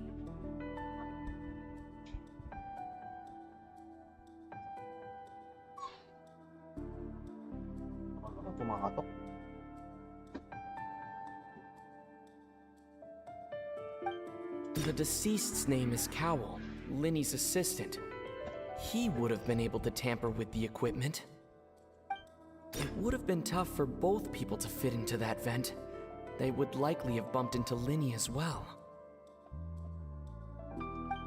Linny was not in the tunnel at that moment, which gave our criminal ample time. It would have been tough for both people to fit into that vent. They would likely have bumped into Linny as well. No one entered or left the Opera House through its entrances. So where would the criminal have wanted to take Halsey? It would have been tough for both people to fit in.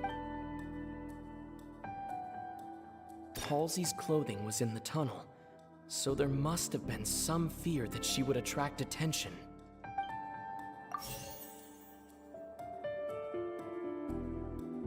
Great. Halsey's clothing was in the tunnel. Halsey's clothing was in the tunnel. The deceased's name is Cowell. The sound we heard may have come from a clap. Halsey's clothing was in the It would have been tough for both people.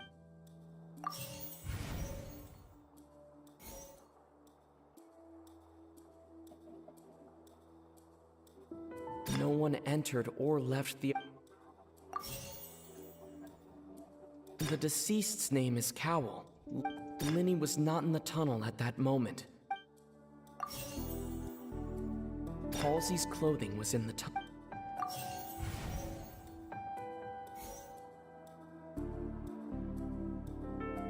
Halsey's clothing was in the tunnel, so there...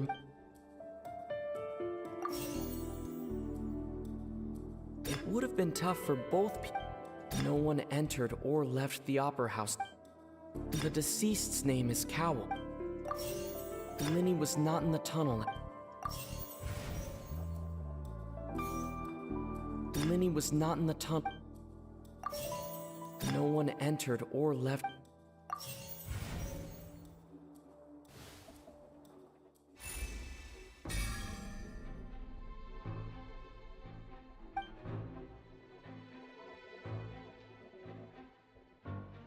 My God.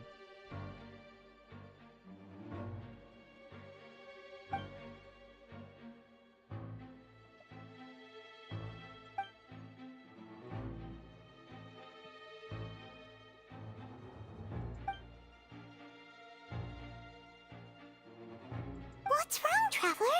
Are you still having trouble figuring things out? I see how it is. So this was all just a bluff. And here I thought you had something to show for it. But it seems you're still far from the truth. Look, since we're at a dead end, why not consider a different track? Just like the trick as it transpired, the end result must have been utterly different from the magician's initial design. If only we knew how Halsey disappeared. Well, that would be nice, but the tunnel only has 3 exits, and none of them seem very likely. And it's not like this is a magic trick where you can just make a real live person disappear. You know, like you did from that water tank, Lynette. Escaping for the water chunk. Okay. Excuse my interruption, dear opponents, but do you not see that the crowd is growing impatient? There is no greater sin in this opera house than an awkward delay in the performance.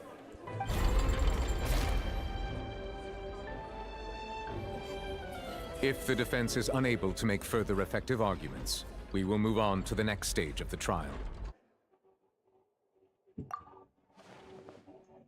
Linny was not in the tunnel at that moment, which gave our criminal ample time. The sound we heard may have come from a clash between the missing Halsey and the criminal. The deceased's name is Cowell, Linny's assistant. He would have been able to tamper with the equipment.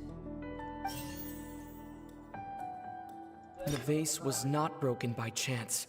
It was used to cover important evidence. The water.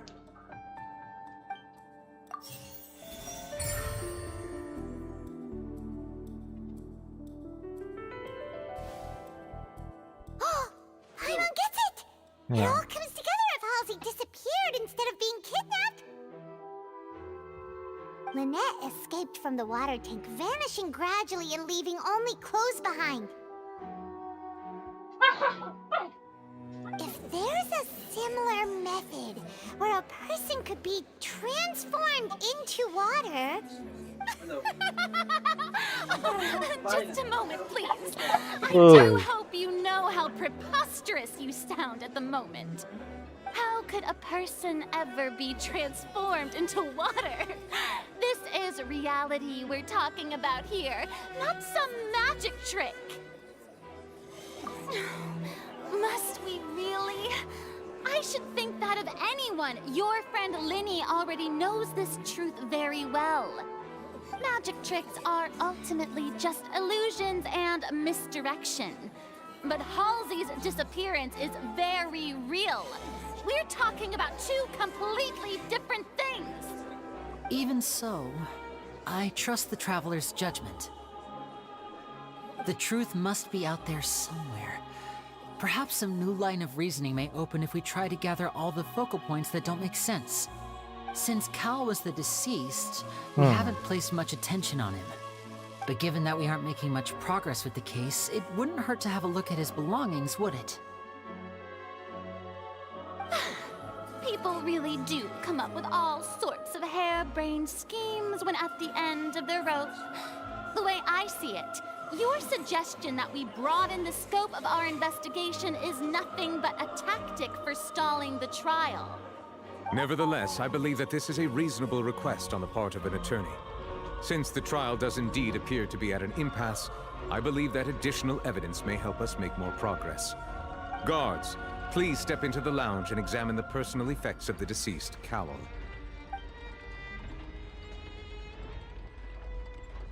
We are still examining the items, but we have already made critical progress that we feel must be shared with everyone post-haste. We discovered several test tubes of fluid within Cowell's baggage, each labeled separately. The notebook in his backpack claims that these fluids are water from the primordial sea. The primordial sea? The note's contents also indicate that Cowell belonged to an organization that sells illegal drugs and that he had an accomplice. The notebook has many entries concerning safe usage of these fluids, in which the keyword dissolve appears many times. One of these tubes was labeled Opera Epiclese, along with yesterday's date. It is empty. The notes also state that these dissolution properties work exclusively on people from Fontaine. It's likely that Halsey was chosen as some sort of test subject. As such, we believe that the defense's hypothesis is, in fact, supported by sufficient evidence. You've got to be kidding! People dissolving into water? Could something so ridiculous actually be true? Wait a moment. This reminds me of a certain prophecy, but it's just a coincidence, isn't it? Huh. If people can become water, does that mean that the water tank's real use was as a means to hide water stains? And if Cowell was targeting that girl... Wait just a minute. Could that mean...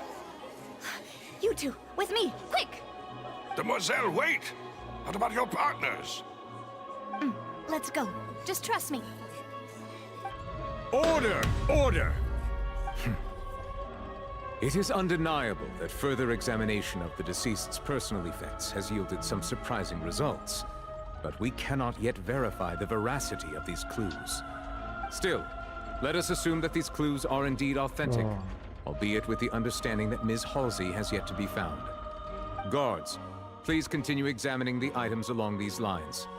Mr. Linney, it appears your hypothesis is supported by the evidence, so please continue speaking. Of course. Thank you, Your Honor. If we uphold this hypothesis, I believe that many of this case's seemingly unrelated clues can be connected together. Right! Like the metal hook! That one didn't make sense at all. Let's think about this. Cowell's methods must have something to do with that water from the primordial sea. Okay. The deceased's name is Cowell, Linny's assistant. He would have been able to tamper with the equipment.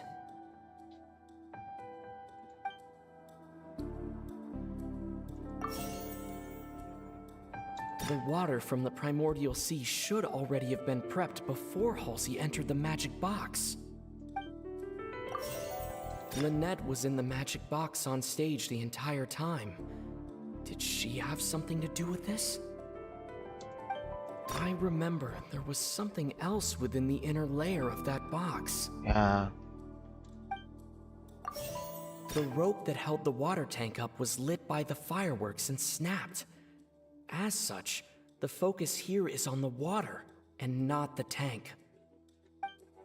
Now it seems like the hook rope was not meant for another magic trick, but was instead some form of triggering mechanism.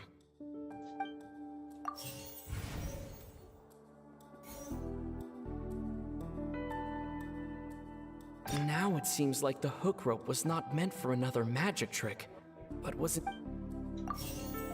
Lynette was in the magic box on stage the entire time. The water from the primordial sea. I remember there was something else. Lynette was in the magic box on stage the entire time. Did she have something to do with this?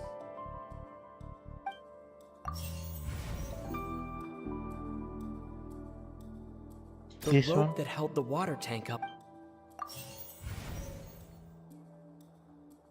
I remember there was.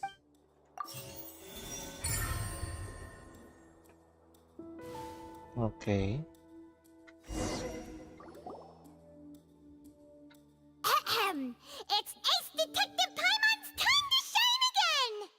In the original plan, Cowl would tamper with the water tank rope and the number selector securing his target. Okay. When the magic box containing Halsey was lowered, the metal hook would retract gradually and pierce the balloon at the top of the box. When the balloon attached to the box popped, the water from the primordial seed inside it would pour down and dissolve Halsey.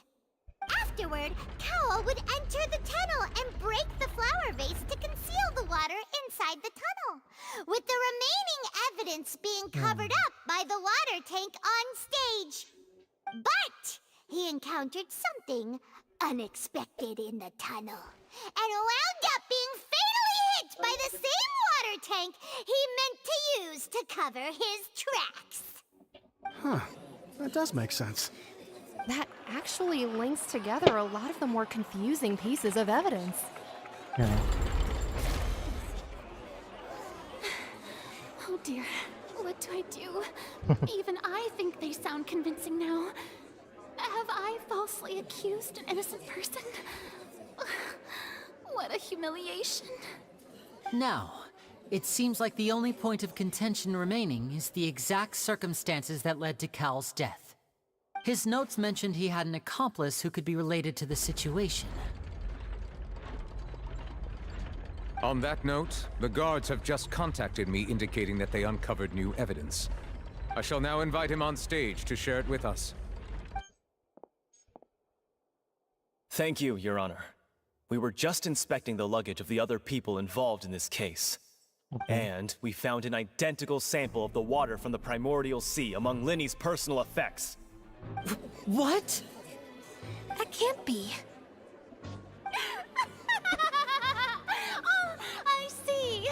Well, how wonderfully comedic to have your own counterattack only to come back and wound you. Does this not clear all doubt? My dear citizens, my loyal audience, allow me to present my reasoning and bring this performance to a swift close. Linny did not need to take part in the dissolution of the young woman at all. Indeed, he did leave the scene via the vent. Having made modifications to the props beforehand, his accomplice Cowl then caused Halsey to vanish using the water from the primordial sea. But upon his return, in cruel avarice, Linny desired sole credit and prepared to do away with his partner in crime. Ultimately, he knocked Cowl out, and the tool meant to cover the crime up also became a murder weapon. Now, as much as I regret having come to such a viciously straightforward conclusion, it does seem that the famed Vtuber is quite the cold-blooded and ruthless organization. Am I right, Mr. Linny? We've used up all the evidence we collected. There's no way for us to make a rebuttal here. Is this the end of the road?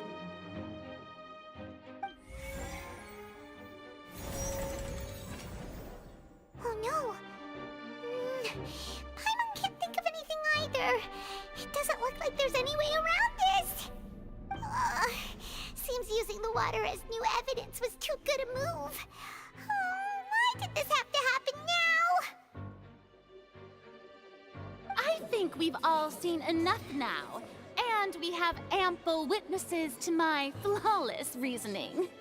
I believe this is indeed the finale! Now then, my good, noble Chief Justice, should we not, in your view, Excuse me, everyone, but I must interject! Miss, I must ask you not to shout, and to respect the ongoing legal proceedings. Oh, come on. Don't be hasty. I have a good reason for interrupting, you know. Okay. Now, would anyone here like to take a little break from all this debate and see a little magic? I'll show you an amazing trick. One that can bring a young woman who has disappeared back in the flesh, right before your very eyes. Please, do the honors, Mr. Linny, if you would be so kind. What in the world is she saying? No offense, miss, but miracles like that are beyond my scope as a magician. Come on now, don't be silly. Magic is all about misdirection, isn't it? It often conceals the truth while presenting a fascinating illusion. But once everyone believes the illusion, can't magic reveal the truth to them once again? And wouldn't such a trick be the most marvelous finale to today's performance? Come on, Lenny and Lynette. Give it another go. Don't worry. Spina di Rasula has made the necessary arrangements on your behalf. But, as the magic makers and stars of the show, I think I should leave the final performance to you. I understand. The big finale of Reveal.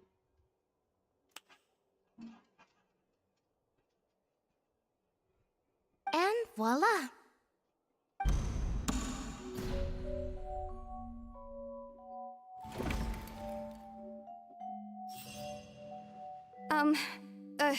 Sorry for the interruption. Wait, isn't that Halsey? So the whole thing about people dissolving wasn't true after all? To be clear, I'm only here because this person told me that if I testified, the merit of doing so would lessen my sentence.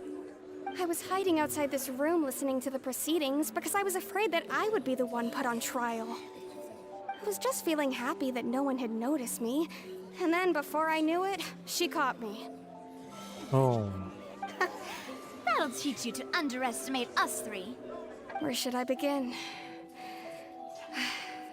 I'm sorry. I'm the one who killed Cowl. I admit it. What? Why? Firstly, my name isn't Halsey. It's Lillian, and I'm originally from Mondstadt. I heard that Linny's show was gonna be a real thriller, but I missed the chance to buy a ticket, so I stole one. That's how I make a living. I steal stuff here and there. And I'd never been caught before. But I was noticed at the harbor a few days ago, and I barely got away. Linny was the one who caught me in the act. Hey, no wonder you look familiar. So you were the thief! Liddy even mentioned that you were pretty skilled. Well, and I thought that would have been the end of it, but then the number selector chose me. He even mentioned the Fortress of Meripede. That's a prison, isn't it? So you can imagine how shocked I was.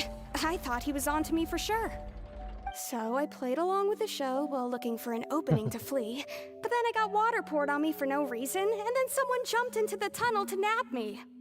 I wasn't going to take that lying down, so I knocked him out and stuffed him into the box. There was nowhere to run from there, though, so I had to change my clothes and hide in a box containing performance costumes. I slipped out after the first guard arrived at the scene and continued hiding inside the opera house. Can a person even hide in there? But I swear I didn't know that the water tank would fall down. Really, I swear it. Had I known that, I wouldn't have put him in the magic box. I may be a thief, but I'm no killer.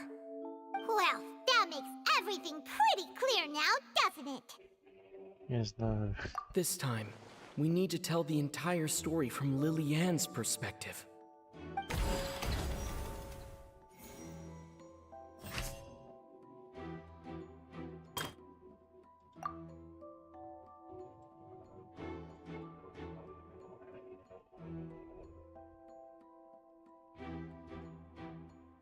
Wait.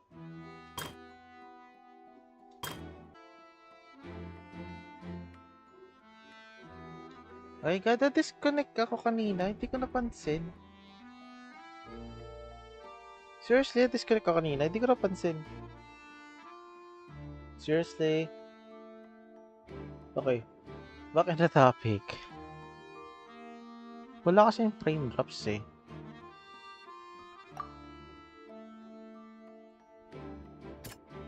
Hmm. Hmm.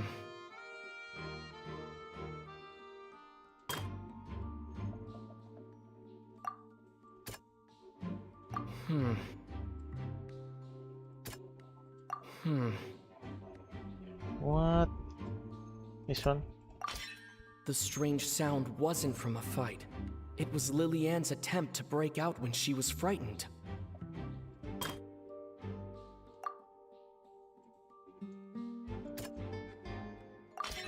The flower vase was not broken to cover anything up, but was smashed during the struggle between Lillian and Cowell.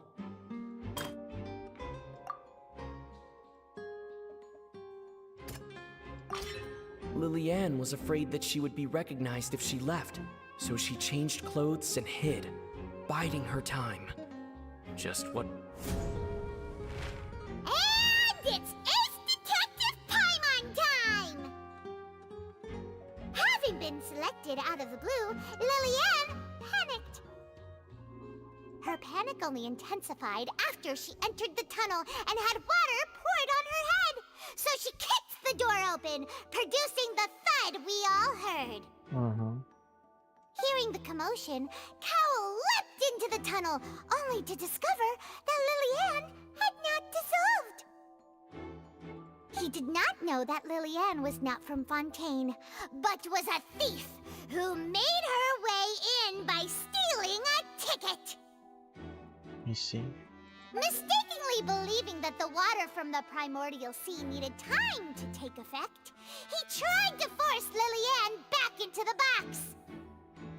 The two broke the flower vase during the struggle, but Lillian came out on top, knocking Cowell out and putting him in the box. With no way of escaping, she changed her clothes and hid in the costume trunk until the performance ended.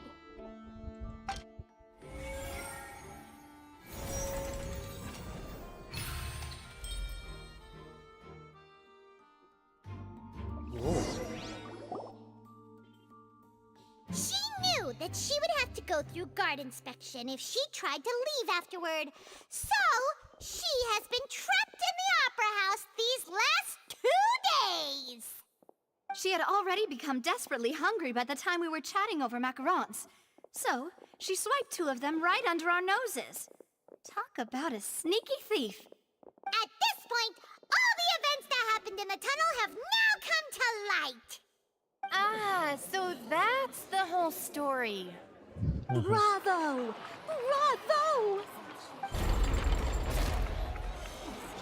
Now then, Lady Farina, do you wish to speak against the defense's statements? Please answer the question, Lady Farina. Also, if I may add, the trial has not yet ended. As such, I request that the prosecution not leave the room before the proceedings have concluded. What? Are you reading my mind now? No, I have no further arguments. I admit defeat.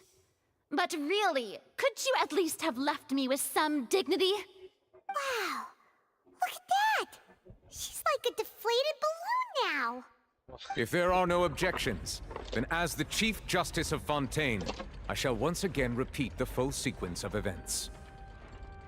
The actual perpetrator of the serial disappearances, Cowell, selected his next victim from the audience reservation list. With some modifications to the selector, he could ensure that the pre-selected young woman would be chosen. To cover up any evidence while committing the deed, Cowell thought of allowing the water tank to fall, which would conceal the water left behind after the young woman was dissolved. He also tampered with the rope suspending the water tank, using the fireworks at the end of the performance to cause the tank to drop and hide the watermarks. He poured the water from the primordial sea into a balloon during the preparation of the magic box and stuck it to the box's lid. Finally, he passed the prepared hook on a rope through the gap in the magic box's door when bringing the young woman to said box. When the magic trick officially began, the box containing the woman was lowered into the tunnel, tightening the hook rope and bursting the balloon containing the water. If all had gone to plan, the young woman would be dissolved at this time. However, Lillian was not from Fontaine, and thus fled the box with a loud noise. Realizing that there was trouble, Cowell entered the tunnel and met Lillian. Thinking that the waters had not yet taken effect, he decided to proceed. However, his opponent was more capable than he thought, and he was overcome, knocked unconscious, and placed into the magic box, and thus became his own final victim. Lillian, according to her own statements, then changed clothes and hid until the performance ended, before hiding in other parts of the opera house. As for Linny, he was in the underground structures within the opera house, and was thus ignorant of these happenings. From this reconstruction of events, we can conclude that Linny, the accused, is in fact innocent. While there is much in Linny and Lillian's conduct that should still be investigated separately, this case, at least, can be handed over to the Oratrice to make the final decision. This seems for real like that. A ticket from the doctor, I think? You know what I'm talking about, guys. It's Pom Pom. As such, Linny and Lynette are officially declared not guilty.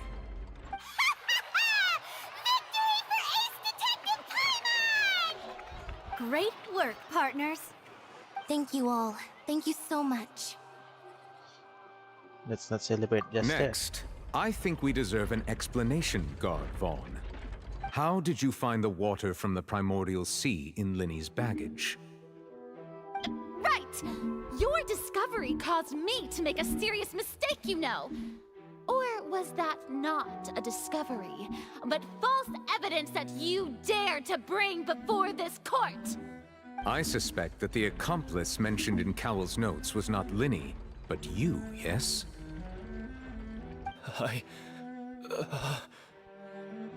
I'm sure you know what you must do to lessen your sentence. Speak quickly! Unless you want to earn yourself a one-way ticket to Coupon Town. I was just following orders. We were supposed to place blame for the serial disappearances onto Linny, and thus cause suspicion to fall on the Fatui. The higher-ups said this was the best opportunity to do so. And now that your plan has fallen through, and the secrets of the water have been revealed, you have become a liability to said higher-ups, yes? Therefore, you would be wise to tell everything you know, and seek the protection of the guards. Yes, I'll tell you everything I know. Our boss discovered that the water can cause people to dissolve. It can also be made into a potion, which when extremely diluted, can cause people to experience unforgettable exhilaration. We've been in this business for a while now, and have made decent more off it. The disappearances were also the boss's idea. I mean, this is the boss we're talking about. The...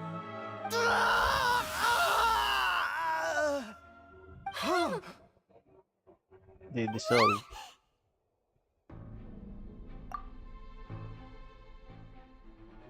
And now he can no longer talk.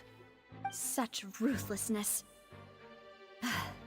I shouldn't have expected any less of them. An outrageous act. All present, please submit to inspection immediately.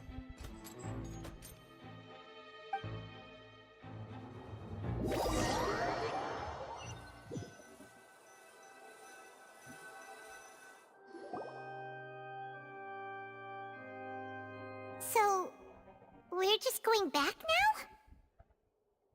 The probably seems to be silver. That's true, but... Traveler, Paimon, please wait. Dot. Linny... I know you may not want to speak to me right now. Maybe you don't even want to look at me. But still, let me thank you again for defending me to the end, even after you learned that I'm a member of the Fatui.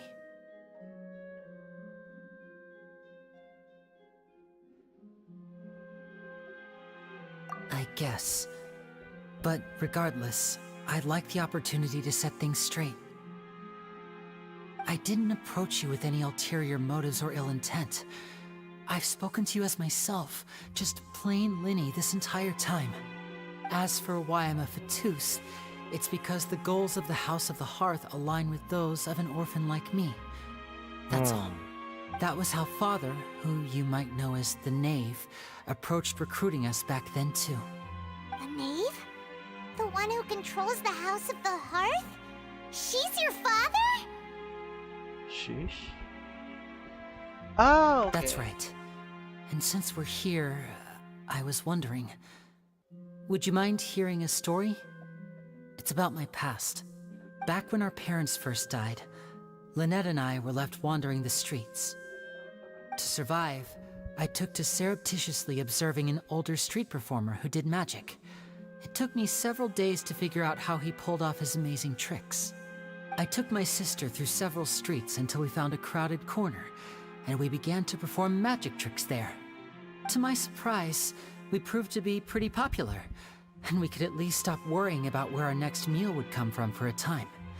Okay. But I didn't want my sister to remain a street rat together with me forever. Before long, an aristocrat came to me and claimed that he wished to take us in after watching my performances. So you went from orphans to nobility just like that? That was how we felt at first too. As if fate was on our side and we could say goodbye to those painful days. But I gradually discovered that while we were called foster children, he was really after my talent for magic tricks. He would constantly take me to all sorts of banquets to garner attention, which he would then use to expand his social circles. That doesn't seem too bad either. Gumagamit ng Better than ibang roaming tao. the streets at any rate. Of course. It took a while for me to realize just how dark his heart really was. After one particular performance at a banquet, I discovered that Lynette was not on the same return vehicle as me. I waited a long time after we returned home, but she did not come back. I went to that noble's bedroom and asked him about her whereabouts. The answer he gave me was, she caught the eye of the most eminent person at the banquet, so I sent her over as a gift. I mean, you'll be able to perform your magic regardless of who your assistant is, yes? Oh no. So he was gonna... But wouldn't Fontaine's laws deal with such people? As far as outsiders are concerned, this is a relationship akin to adoption or foster care, and they have their ways of escaping the eye of the law. So I managed to ferret out the location of the mansion of that so-called eminent person and hurried through the night. But by the time I leaped over the walls, avoided the guards, and made my way in, all I saw was the moonlit ground covered in blood, and the knave standing there in the darkness. So, she'd already taken care of that guy. That's right. She had rescued my sister before she could come to any harm, and had even discovered several girls hidden in a basement, all of them orphans. Girl. Father, I mean, the knave, might have seen something in me, and so she made me an offer. The House of the Hearth welcomes you, for your interests align with ours. Here, none will ever betray you. Indeed, betrayal shall never be permitted here. I was hesitant to trust her. I mean, I had just been betrayed by nobles. But she was also quick to destroy the noble who had taken us in at first, giving us back our freedom. Oh, so that's how the two of you joined the House of the Hearth. She has her own plans. She has gained permission from the Tsaritsa to first use the Gnosis' power once she obtains it. She plans to use it to find a way to break the prophecy and save Fontaine. So, she believes in that prophecy too? That's right. The whole House of the Hearth is currently working to combat that crisis. Today's case has also proven that people from Fontaine can indeed dissolve into some sort of water, thus further supporting the prophecy. All of us house members here, Lady Arlecchino herself included, are from Fontaine. We won't give up on defending our homeland. To us orphans, the only connection we have left to this world, apart from our family, is our homeland. So, from small deeds like distributing magic pockets to huge schemes like stealing a Gnosis, everything is aimed at dealing with that prophecy. But I still can't complete it faster.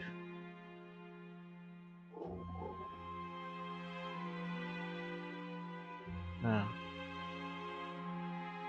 It's all right. I understand. The only thing I can do is relate all this to you. I just hope you can understand that even as a member of the House, I have never stopped making my own decisions, and that I believe what I'm doing is right.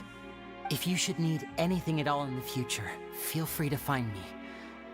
I will do my best to help you, as plain Linny. Goodbye. Oh, good. I understood. Bye, Linny!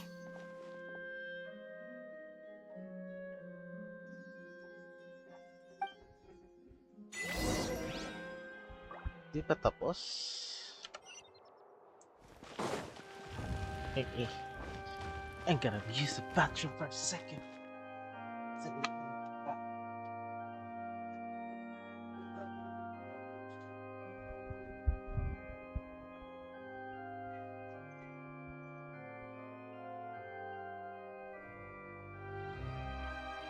I'm sure I've forgotten something. Not to worry, I'll simply send someone to fetch it. As soon as I remember what it was.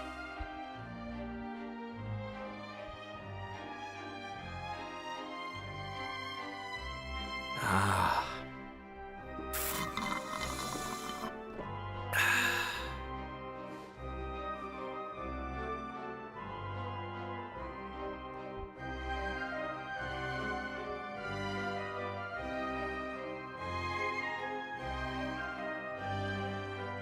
I have to stifle a smile every time I remember the look on my retainers' faces when I informed them of my plans today.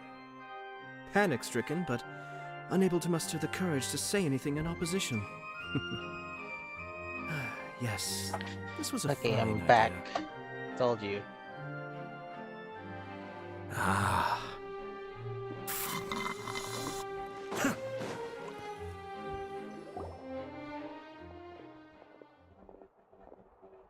Hey there! What was with the disappearing act you pulled right as the trial ended? Were you looking for us, Navia? Well, this whole thing isn't exactly over, is it? I do feel that we're getting closer to solving the serial disappearances case, though. Don't you think so, too? Bye. Huh? What's wrong, my dear partner?